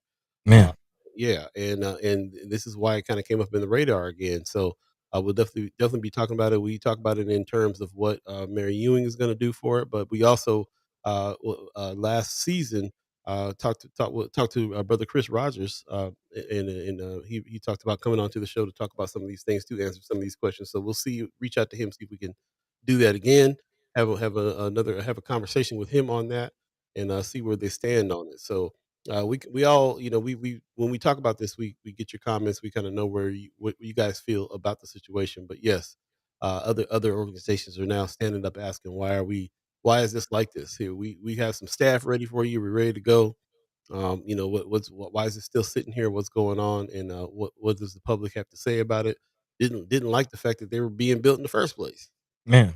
Here we are 2 years later, and they're not even, and they, had no control over stopping the building of them, and now they're here, and nothing's happening with them yet, and kind of want to know why. Yeah, yeah. We also had Commissioner Roger Garcia on, so yeah, we definitely have to continue not just holding and also Mayor Ewing accountable, but all elected officials. Definitely keep it. But this is again one of the things to keep an eye out for. Again, $20,000 a month. Like, just imagine what that money can go to as far as families. Families in need, those dealing with homelessness. Is a lot of areas where that investment can go rather than a vacant, empty building. I am kind of curious though, thinking about that post from that union, and I understand why they are taking the angle and approach that they are taking. Again, this is a public workers union, so they want to keep their union members, their dues payers, working, keep them working. But um, is the rehab center being fully staffed and operating? Is that the answer? That is the question. I just remembered a conversation I had with Mary Ewing before he came mayor, as he was going for it. I did mention that he didn't think that was the answer. Hmm, The youth facility was the answer to what the problems were, and he definitely said that he would definitely want to look into the situation because he didn't really agree with it either. He didn't really elaborate on that too much in our conversation, but it just is, was he leaning towards? Be good to ask. It'd be good to ask him again when we talk about it. And what power does he have, even to like you said, he can nudge, he can suggest. I'm not because the county commissioners have the ultimate say on that. right, right. But it is something that they'll be working with law enforcement with, and that is a area that he's heavily a part of. So we'll see. Kimber Snipes says Tony Burkhalter, a black man, runs a local 251. He Okay, would be a great to listen to on the show. Yes, reach out and talk to him about that for okay. sure. I heard that name before, so yeah. Yeah, there you go. Von Chapman in the chat says, will rehabilitation programs be offered to the juvenile detention centers? If so, when? If not, why not? Money's wasted on the empty facility could go a long way towards juvenile rehabilitation programs. Yeah, man. Programs was supposed to be a real big part of those buildings. So the buildings, it wasn't just we were calling it kiddie jail. which Yeah. it really, really very much looks like here. Right. Uh, Right. but also, there was there's supposed to be also some rehabilitation and some programs that went along with this stuff too, and I know that costs money as well. So, how Mhm. far behind are they on those things? Be Yeah. interesting to see. Not to mention the location on 42nd and Woolworth, DCYC. Now, again, that facility was supposed to replace that facility, but we know it's not big enough to do that. So again, are we going along with what Local 251 is saying as far as having two facilities, or what is really the solution for our young folk in the most populated area in the state in Omaha? Again, what does that mean? Will we continue down this path of hyper, confinement and, and overcrowded prisons as they prepare to build another prison? Will this new kid jail just be a feeder for that? We'll see. But again, this is something to definitely look out for and hold our elected officials accountable, because this is an area where, again, it does fall on, as we mentioned, the elected officials. This is an area for them to make this decision, and it's costing us ultimately, again, to the note of $20,000 a month. So definitely something to look out for, and something to stay on top of. For sure.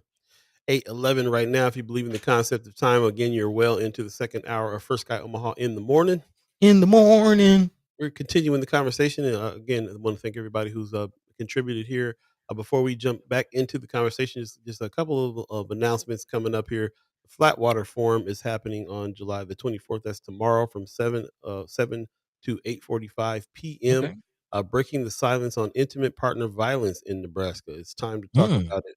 Bring a friend, ask some questions. If you want some more information, go to Flatwater Free Press and check this out. But they got a forum that they're doing in conjunction with the Hastings Museum, this is all about partner violence in Nebraska. They're going to be hosting this talk. If you were interested in some of in this, again, go to Flatwater Free Press. Check this out. This is happening July 24th, tomorrow from 7 to 8:45. And yeah, it would be interesting to really see what they got going on. I think they're going to be hosting more forums like this, so it'd be real interesting to nice. see what comes of that. Yeah, big time. With that said, yeah, just wanted to kind of mention that before we got too far out. Also, Melissa Wright. Melissa Wright has hit us up the other day and said, "Would you post this video?" And it's a video of her getting a hit from the back in her car, and she said she's been the victim of a hit and run a few times, three times this time. Somebody who was in a neighboring car saw the incident and gave her the footage and she showed it, and then she wanted us to post this everywhere so you can find this cat right here. This is the license plate.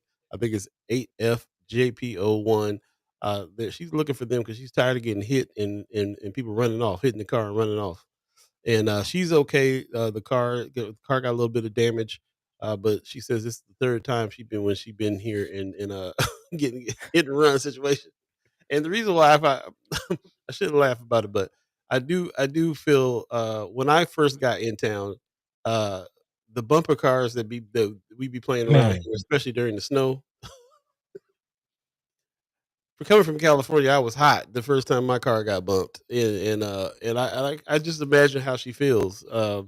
You know, California girls, not huh? that it's not that a hit and run ought to happen here and that we ought to be used to it, but you know what I'm saying, like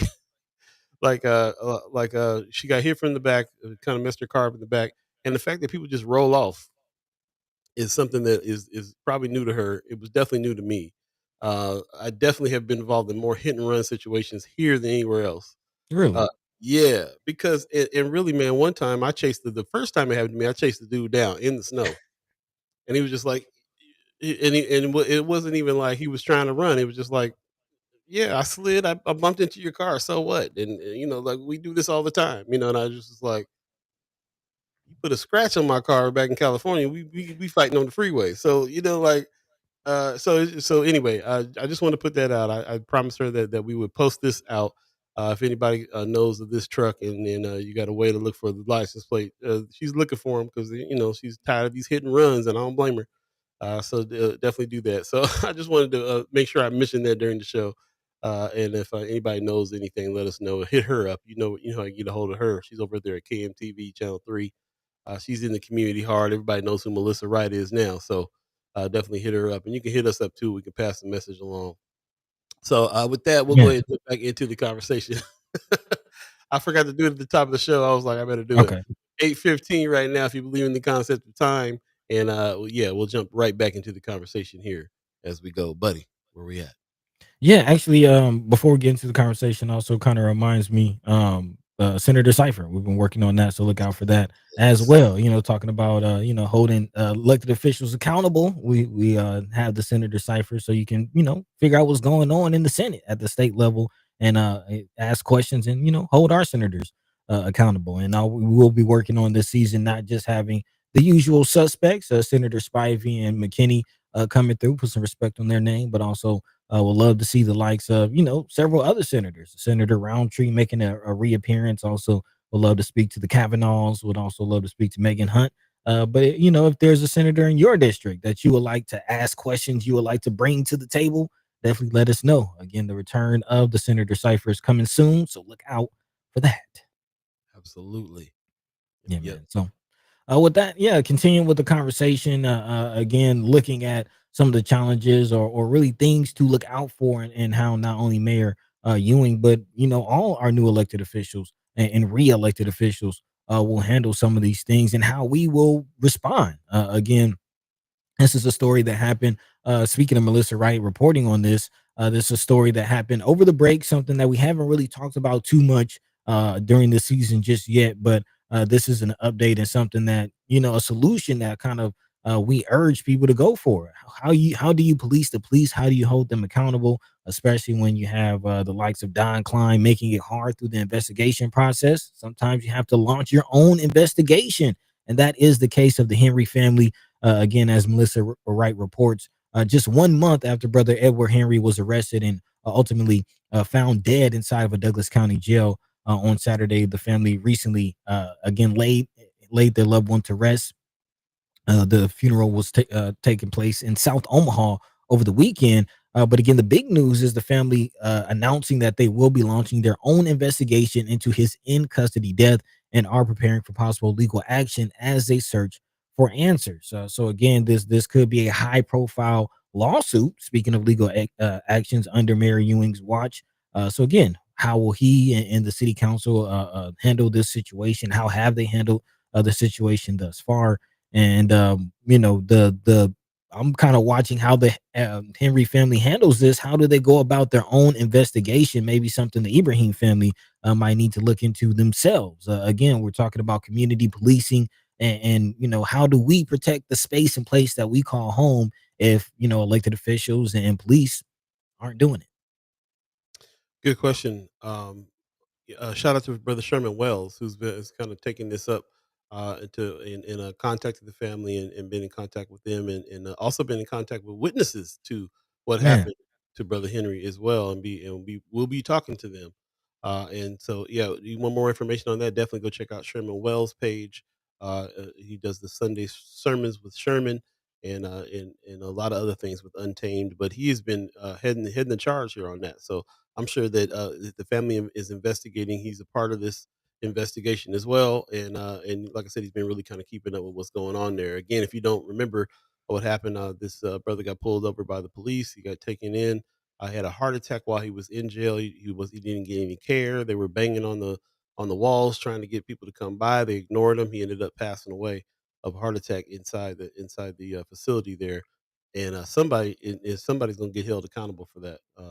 People have already been put on administrative leave, if you will, over the situation, and they're still digging in on what's going on. And we kind of lost track of the answers about what's happening there. It takes a Sherman Wells to really kind of keep digging and find out what's happening there too. So now the family's joined in on this as well, and we need to find some answers. We need to figure out why this brother went for hours passing away without anybody paying attention there, without any care. The violent nature of which he was arrested in the first place is in question. There's a lot of questions that are happening here for him to be passed away in police custody. We know that when somebody passes away in police custody, there's all these supposed to be the grand jury meetings and all kinds of stuff going on that goes through Don Klein, and as Buddy mentioned earlier, decisions are made that make it hard to figure out what really happened. and already places a positive light. They try to put a spin on things that would make it so that they're never in the wrong for anything that ever Man. happens, and you got to kind of buck against that and fight against that. So it's messed up. Yeah. Yeah. And not to mention, what happened while he was in custody. I didn't hear the part about it being hours before he actually got help. But I'm also thinking of the video that surfaced, of him getting arrested and the excessive force that took place during that point. And I'm not even sure whether a verdict or a decision or a statement has been made on whether or not that was excessive or justified or or just happened. I don't know if I missed that. Please let me know in the chat. Did they even mention or acknowledge whether or not the arrest and the 10 or so officers jumping on Brother Henry, if that was even justified or if that was not, deemed excessive? So that's one element of it. But yes, that conversation and case is still ongoing. And again, kudos to the family for preparing to fight and being willing to police the police, have their own investigation. I'm definitely interested in seeing how that plays out and yeah, what happens with that situation. But that goes again along towards how do we rebuild community relations with the police. We've one element is getting people and changing the face and the look of the police force, but as we talked about already, um that always doesn't work. There are many people who try to change the thing from the inside, but you're not bigger than the program. And this is something that's been going on for a long time. What'd you say? Yeah, just wanted to reiterate. Shout out to Channel 7 for running the article. Shout out to the Henry family for. I hope they are able to seek some justice and rest in peace, brother Edward Henry. Sure. Yeah, yeah, with that. So I do want to pivot a little bit into some national news that is tied to this. You spoke up of brother Sherman Wells, who's been very vocal, not just in the Edward Henry situation, but also the story of Ji, brother Ibrahim, but also on a national level. That's something that is hit close to home for brother Sherman Wells is the story of brother Amir Locke, who again is tied to the bigger conversation of no knock warrants. And of course, that has been a conversation here in Omaha, which that is something else that, we'll be looking out for as far as how the Omaha Police Department handles no knock warrants moving forward after saying that they wouldn't, but also double back and saying that they would. So, yeah, we'll definitely be keeping our eyes on that situation. But again, shout out to the Wells family, cousins of our own Sherman Wells, who's still dealing with their own tragedy. Again, talking about the death of Amir Locke. And this goes into the larger conversation of maybe why people wouldn't want to join the police. And again, how do we hold those powers that be, quote unquote, accountable? This coming from the Atlanta Black Star and also Georgia Ford, who is kind of a citizen journalist, content creator journalist, of our own heart. She's out of Minneapolis where this situation happened, and she kind of broke the report for us as far as apparently the officer involved went for an appeal. He wasn't Man, just qualified. Yeah. Man, the good old shield, if you will. Again, the news reports the Eighth Circuit Court of Appeals has dismissed an appeal from Officer Mark Hanneman, who was again the officer involved in the city of Minneapolis regarding the shooting of Amir Locke. The court concluded it lacked jurisdiction to review the claim for, as Paul mentioned, qualified immunity, which argued that he had acted within the law when he shot Locke during a no-knock warrant raid in 2022. The court upheld a district court's earlier decision stating that the body camera footage was too unclear to support claims that Locke posed an immediate threat. The dismissal of the appeal means that the case will likely proceed to trial, where Amir's parents will and their legal team will pursue claims against both Henneman and the city of Minneapolis under civil rights statutes. Karen Wells, who again is cousin of brother Sherman, she says this is one step towards getting justice for our son Amir. The fight continues. Again, the decision comes on the heels of community outrage and demands for the officer's removal from his role and the use of force training following the incident. So that is the other news. Not only is this officer looking for qualified immunity, but he's been used in training other officers. According to the Minneapolis Police Department, he's actually a model officer, which we've heard that before, haven't we? Right here. Again, Minnesota police say actually police chief Brian O'Hara specifically says that he hasn't heard anything that says that this officer um, is bad. Actually, he says all of the feedback that I have received, both internally and externally, has been consistent. His performance has been exceptional. He has proven to be deeply committed to the reform process, and the officers see him as a credible messenger about why this department must change with no explanations as to why O'Hara and selected an officer who killed a resident to lead use of force trainings. This is not transparency, and it is not how you restore trust with communities brutalized by police violence. So again, I bring this up on so many levels because of the connection between again some of the rhetoric, I guess you could say, that we've heard from our own police forces and we're seeing in Minneapolis. And again, the feeling from the community is that they don't care about us. Like Michael Jackson said, all I want to say is they don't really care about us. And that goes again to why would you want to join a force like that? But if we can't get people to join the force to, actually change it into the direction to create the space that we want, what do we do? Good question. Good question. So again, the update is he loses the appeal for that immunity in Yep. federal civil rights lawsuit. So he was going for that qualified immunity, and he appealed their decision because I think he was convicted. Was he convicted? No, it's going to No. trial. It's going to trial, right, right. Mhm. So this is some breaking news on this in a positive direction. Hopefully, we'll see. But yeah, in the grand scheme of what's going on here in the climate that's happening here in the country, with the situation with Breonna Taylor that just happened as Man, well. Yeah, that officer's getting a day time served. Uh, yeah, slap on the wrist. For barging up in somebody's house and killing them and it be a mistaken identity and all kinds of stuff with that. And this is the same kind of situation. Like they had a warrant for this one, but busting up in somebody's house while they're asleep and shooting them, and then there being a lawsuit out, and everything that just went down with this whole case, for these law enforcement to double back. We hear it right here in Omaha all the time. We always hear the association and everybody chime up. Don Klein, everybody chimes up. The police never do nothing wrong. Somebody man. black ends up dead, but nobody did nothing wrong all the time. And there's other situations where other people in other communities are shooting and attacking the police and still don't walk away Actively. dead. Right. So, yeah, lots to talk about there. Also, like Von Chapman said a little earlier, he's like, but for those officers jumping on Mr. Henry, you probably would not have had a heart attack. The way the force that's always used, it seems like it's always used is really kind of like it's really messed up, unjustified. Kind of concerned about what Kimmer said earlier in the show about what Mary Ewing thought about some of these violent incidents. Yeah. What's the solution here? Because we got it can't be that officers are always fearing for their life with people armed or unarmed in our community, and people are ended up dead, and that's just not. I mean, what's the solution here? Love to know.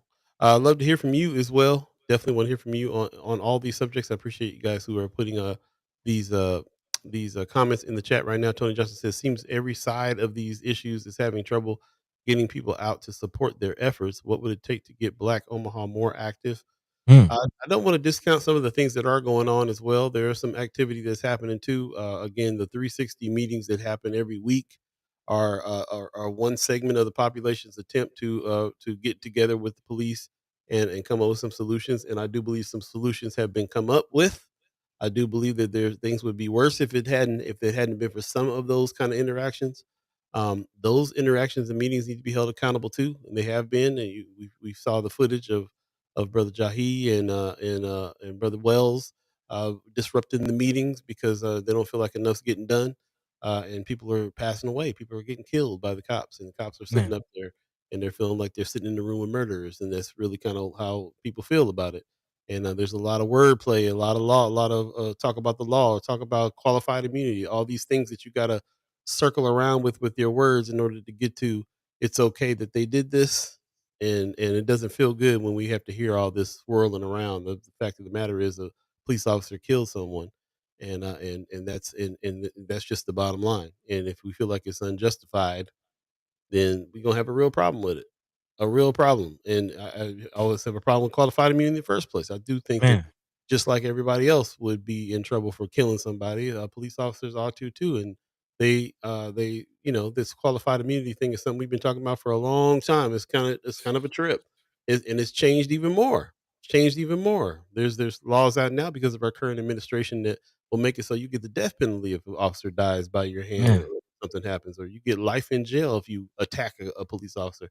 So they even can't even protect yourself from this qualified immunity action, and it's messed up.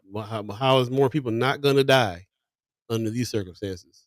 man. I mean, just think about it. Like, what what kind of quality of care would we expect from doctors if they had qualified immunity that they knew no matter what they did, even take somebody's life, that they're safe, that they won't lose their job and actually will get a paid vacation, paid leave, desk duty.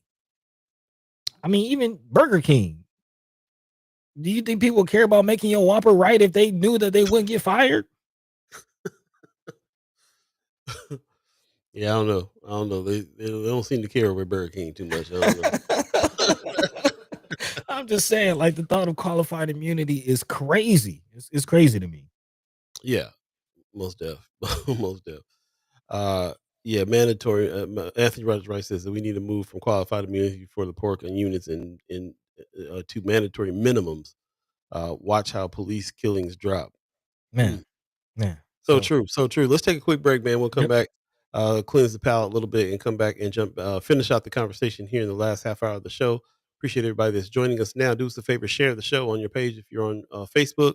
Like and subscribe if you're over on YouTube, and we'll definitely come back and jump into the conversation a little bit more before we get out of here, and Yeah, maybe a man. few haps that are coming up as well. So again, stay tuned, and yeah, man, trying to trying to get something rolling here.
Welcome back, welcome back, welcome back, welcome back. I don't know about you, but I'm ready for the Chad Chapman's kickback and pops Hey, on the grill man. in conjunction with Untamed Summer is going down. Mark your calendars, August 3rd, 2025. Let's get down. We'll be right in the last part of Omaha Days Festival, which is over on August 4th. So it'll be a good week of getting together with the family and getting out there and seeing what's going on Native Omaha Days, and then culmination, uh, you know, the kickback, man. It's going Yeah, down. man.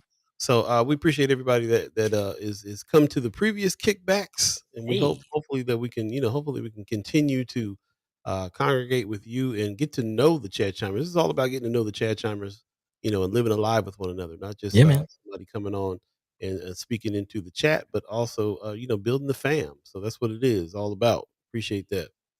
Pop says, "Yeah, Jazzy, nice track. Thanks, Pops. Pops be paying attention to them tracks, man. I love it. Man, getting Appreciate you." down. Sean McCarthy in the chat says the vague justification for lethal force, fear for one's life, can be used for Man, almost any lethal action.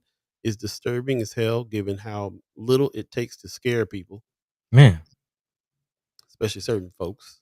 yeah, I mean, especially That, people who are afraid of you for just existing, and they're never in your neighborhoods in the first place. Just Man, only come over to your neighborhood to police somebody.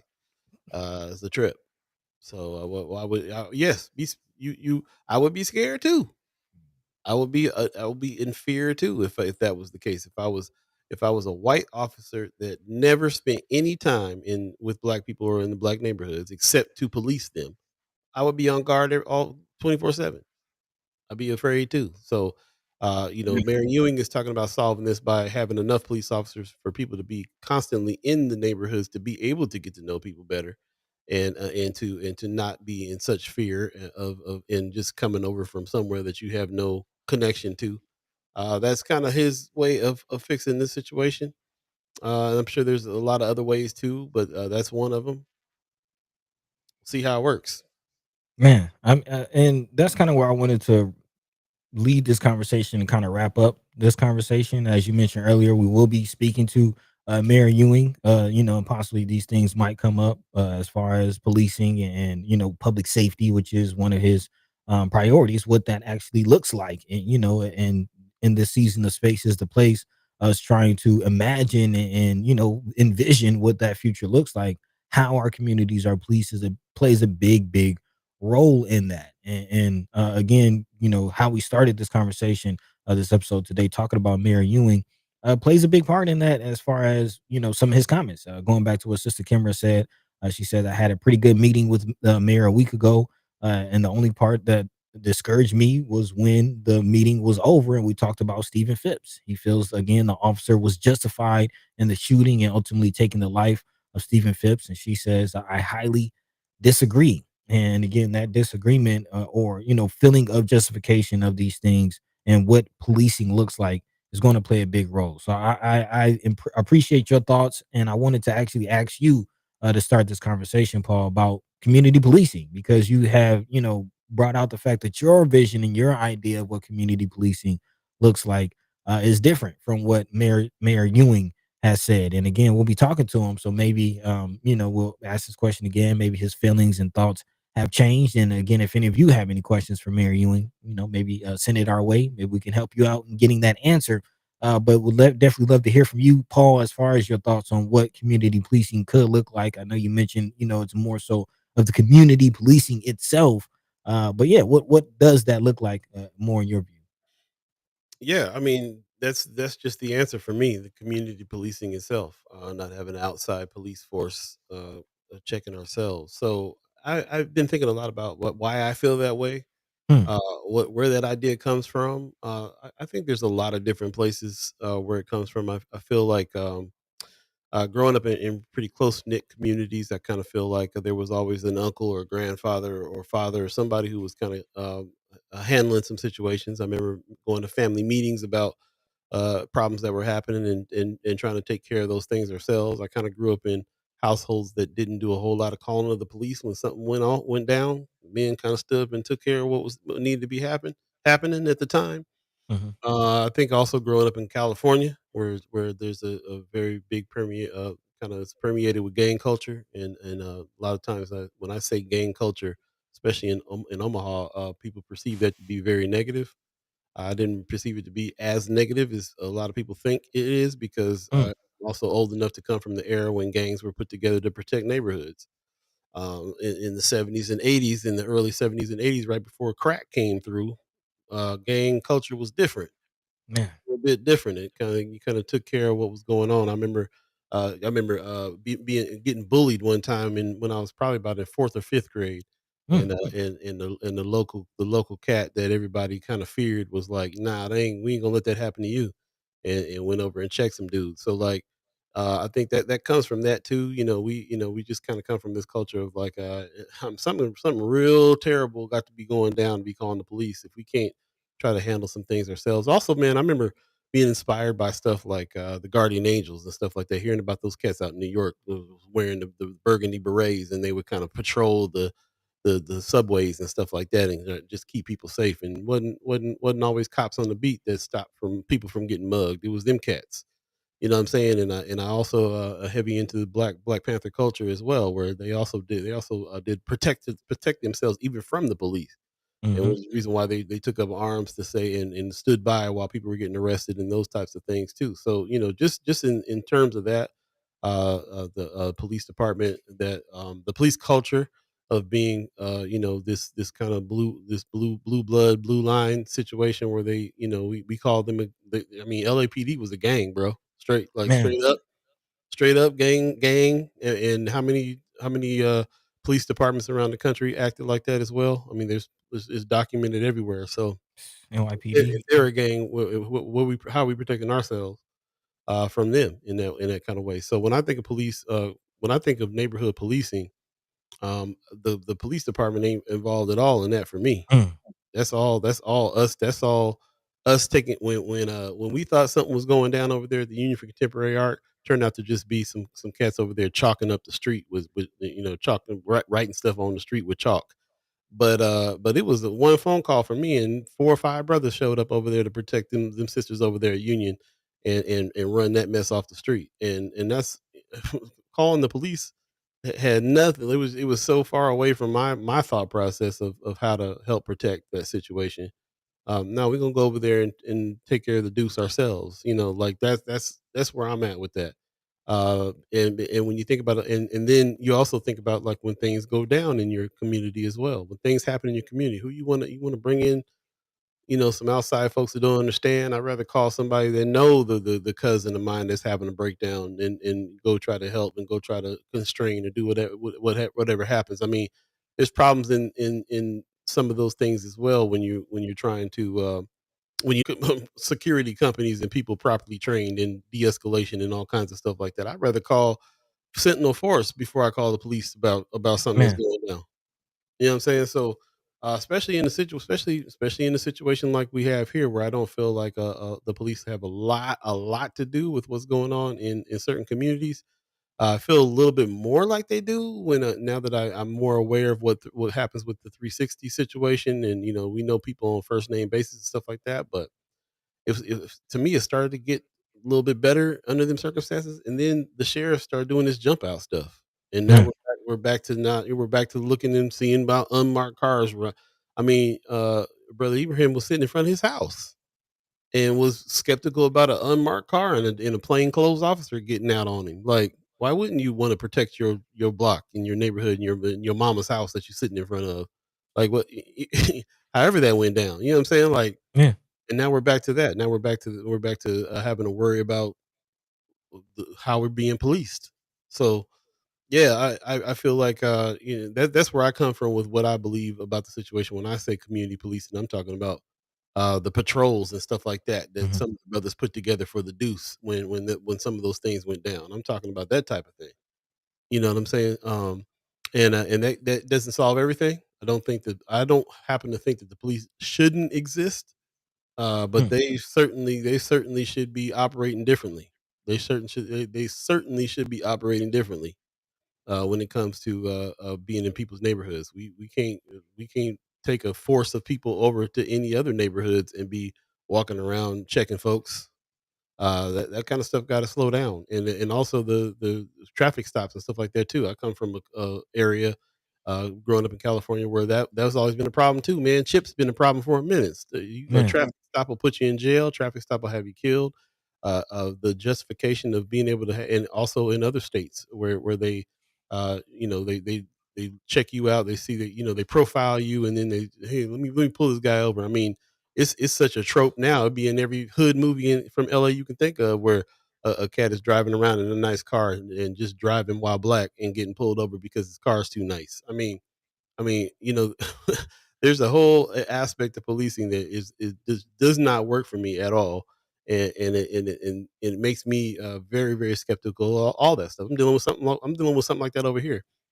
Luckily, the area that I'm in has a security company that's supposed to be patrolling the situation. If there's people trying to break in cars and stuff on this side, I have the tendency to call the security company first.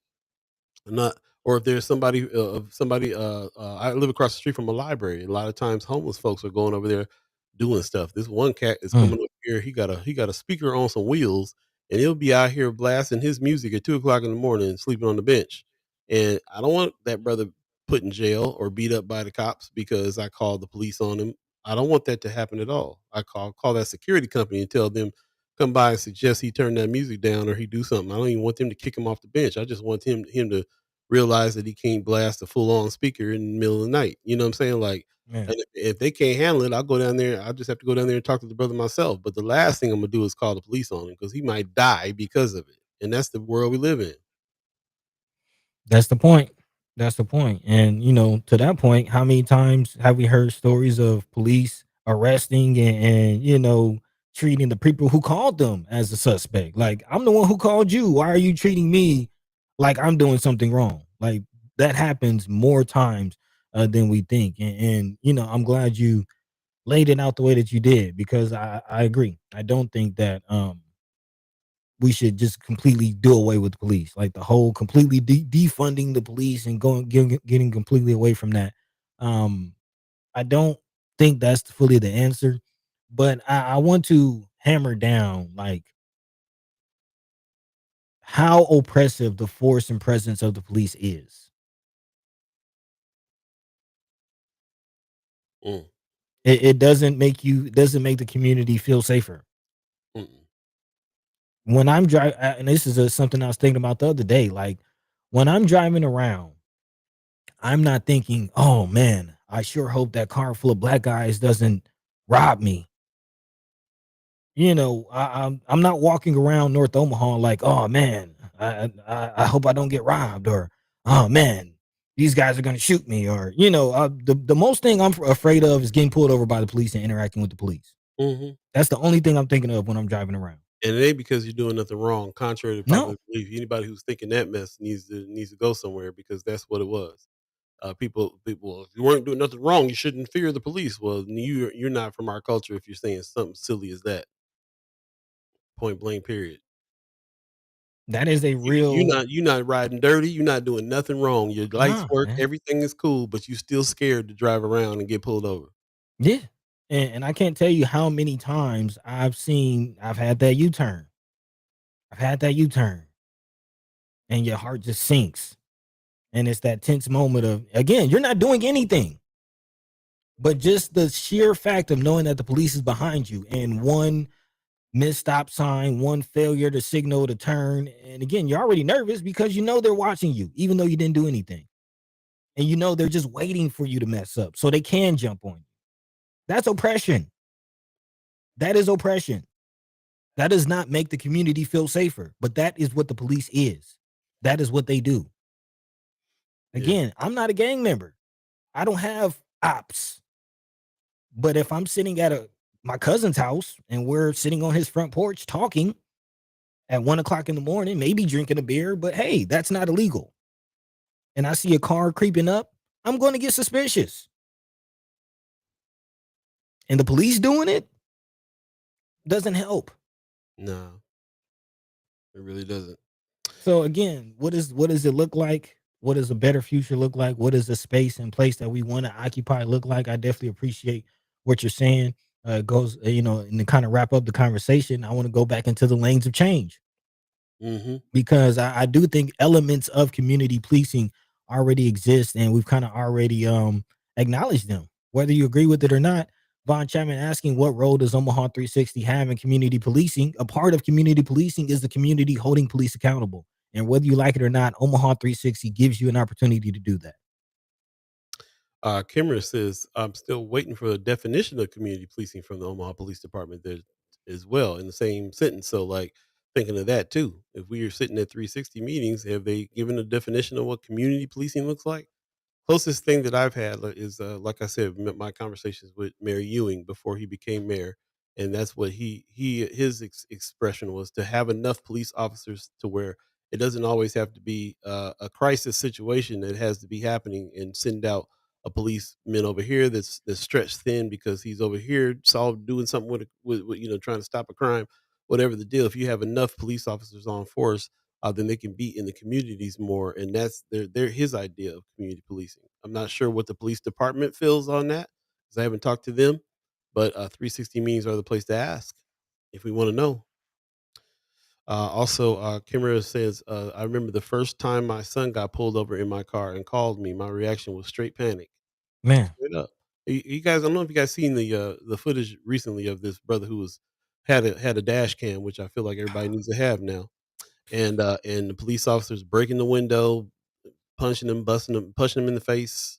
Uh, Literally nothing happened to those police officers.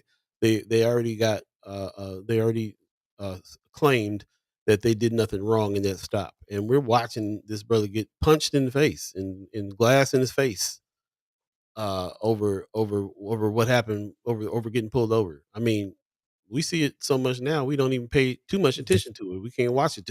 Can't watch it a lot. desensitized. Desensitized. Desensitized. I like literally desensitized. Like I've already forgotten. You just reminded me about a story I just seen 2 days ago of some officers who hospitalized a professor from punching him in the back of the head. I'm sure some of you have seen that video swirling around social media. So desensitized that I've literally already forgotten about that video Mhm. because this is policing in America. Straight Gestapo. Anthony Rogers Wright says community policing is the same as affordable housing, a rhetoric phrase with no substance or actual clarification. Buzzword. Kimmer says I asked Thomas for talking about Tommy Moran for a definition. After all those police jumped on my baby, his answer was so bad that Kager had to get up and try to answer for him. Mm. I can't wait to hear what that answer was. Um, and Ken, aka, couldn't answer me either. Yeah, this is craziness. Tony Johnson says a good community town hall discussion for Willie Barney, Lavanya Goodwin, and Mary Ewing to have sooner than later. Mm. Yep, it's a thought. Man, when you said those three names, I feel a little bit like we are going to be leaning on police, which is what I feel like them. Those three names are. I mean, Mary Ewing is from law enforcement. We've had with Lavanya Goodwin, same thing. Councilwoman Goodwin, put some respect on her name. She is very heavy into putting signs out, safety, having patrols and things that happen so that nothing happens in the middle of the night. Very much on that. Let's control the situation side of things. And Willie Barney is, of course, Empowerment Network. He's the one that is the architect of the 360 program, where we're talking to the police every week, trying to work with the police. So working with the police, though, I think is one solution.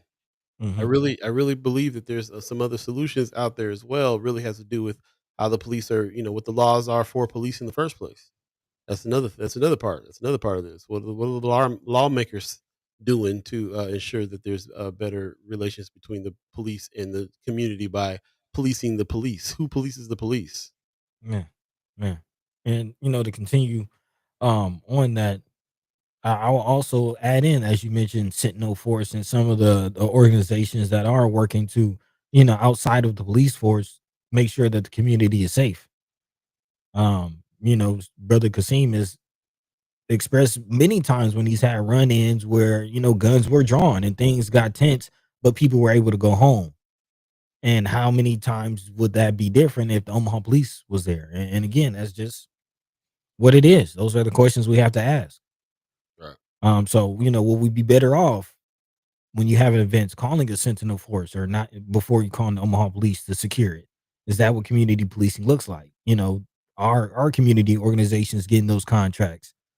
Can we push for, OPS camera to work with Sentinel Force rather than having, uniformed police as in school officers? Man, that's a stretch right there. It's a long. It'll be a long journey to take out officers out of schools and put a security team in. That's interesting, but I hear what you're saying though. Security companies don't have qualified immunity, Man, so they try to walk away without hurting nobody. because they got paid. Yeah, right. Man, but when officers do it, we got to pay.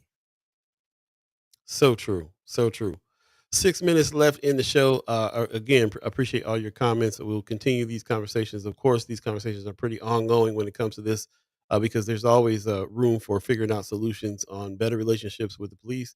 I would love to have great relationships with when old folks talk about their neighborhood beat cop walking around and and being cool and helping situations out. Sounds good. Sounds real good. I mean, it's still we all know that the police department comes from a slave catchers situation back in the day anyway. Police and sheriff departments are built from that. Man, Uh, but it has been, it changes over the course of decades and decades and decades, and of course it has to move against it has to move with the current whatever's happening. They adjust for it.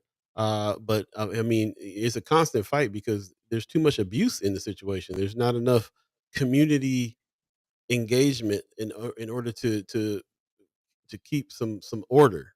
And then of course we always are talking about the laws as well. They like to talk about law and order all the time, but man, is the law good? Like in the first place, slavery was legal, man. and that's why they were justified and feel like they can enforce it. They can enforce uh runaways. They can build a whole team and put money into it from taxes in order to build a force to catch slaves because slavery was legal and it's illegal for you to run away.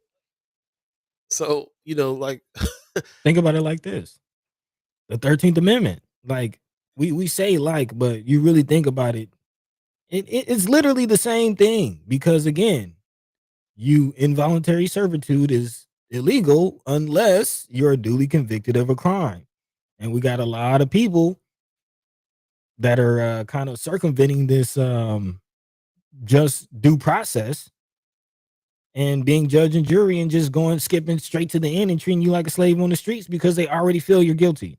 They already see that feel like you're guilty. You're already a criminal. You it is justified because the 13th Amendment says that you can be treated as a slave if you're duly convicted of a crime. right. And we're all guilty until proven innocent. That's right. Um yeah. So this is a situation that will never uh, get to the point of having to not talk about it anymore. It is constant, and I just want, like, for me, I got to keep in my brain that we're not just talking about the police force in the situation between the police and the community, and we're not talking about individual cops either. Sometimes we know a lot of people that are in law enforcement that are cool. We talking about the whole system of policing in the first place, and then the other part of it is the laws. It's the laws that they're supposed to be protecting. That's the other reason why we also talk to people in the legislature, like with Senator Cipher coming up, because who's making laws that would allow that? The only way that the police can be policed, who's policing the police, is if laws are put in place to be able to hold police accountable for certain things as well. Otherwise, they're just going to keep on enforcing the law that's already of the land now.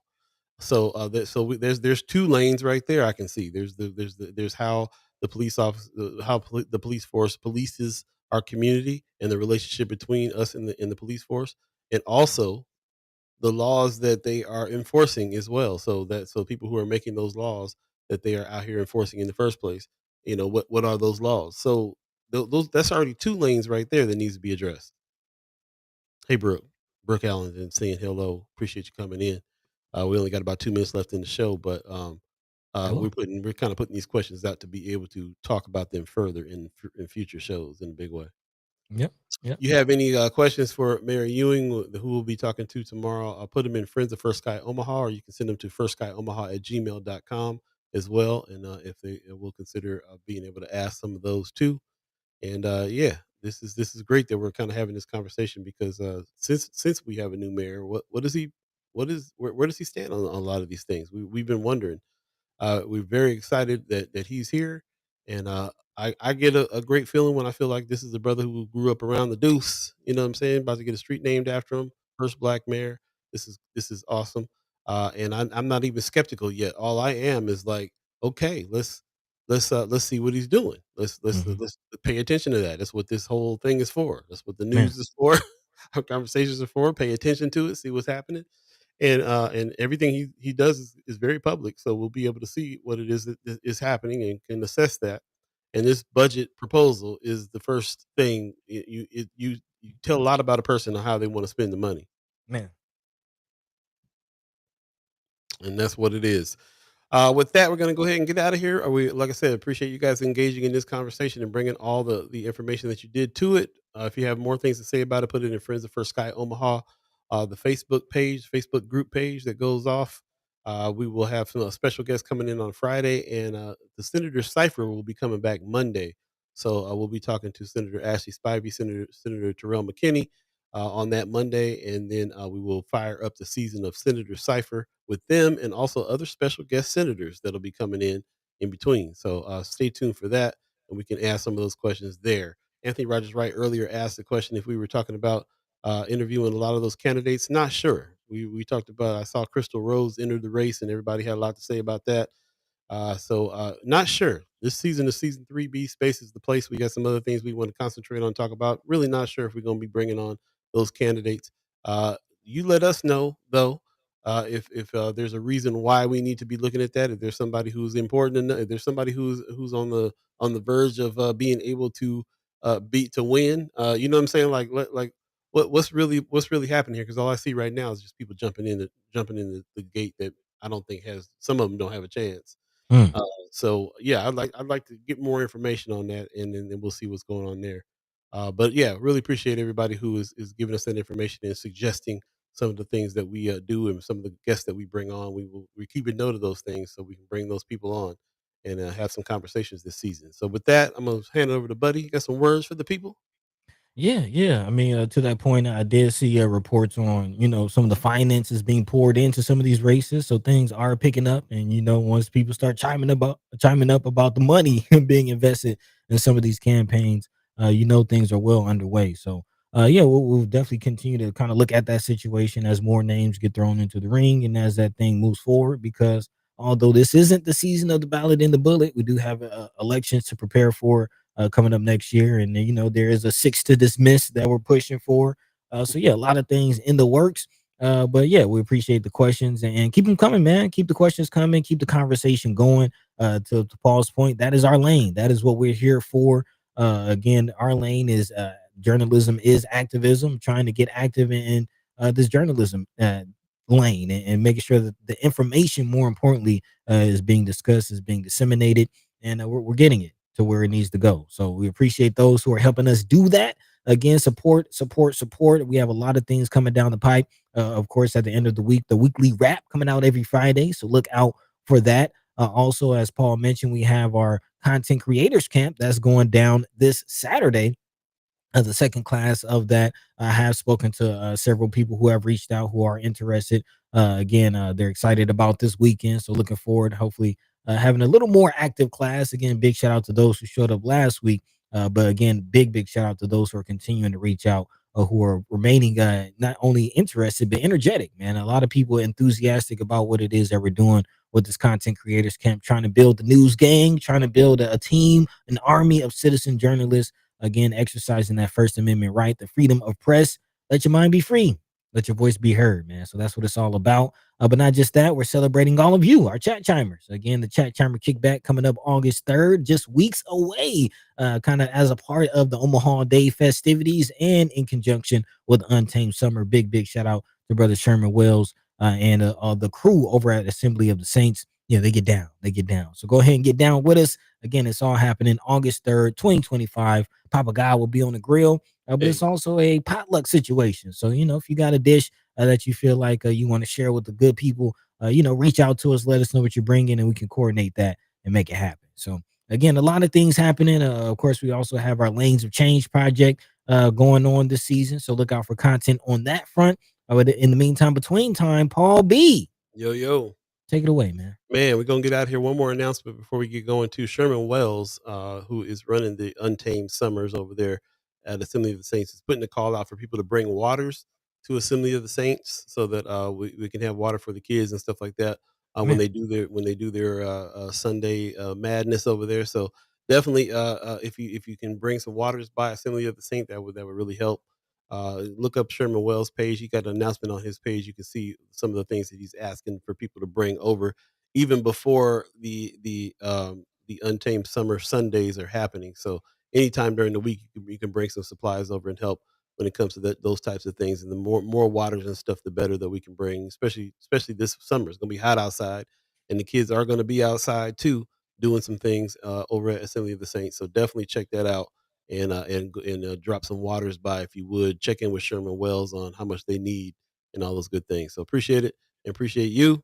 Also, Pops in the chat says, "Man, these shows this week are being knocked out of the park." Thanks, Pops. Hey. I love it. Can't wait to see what Friday brings. Yep, we will be back on Friday for sure.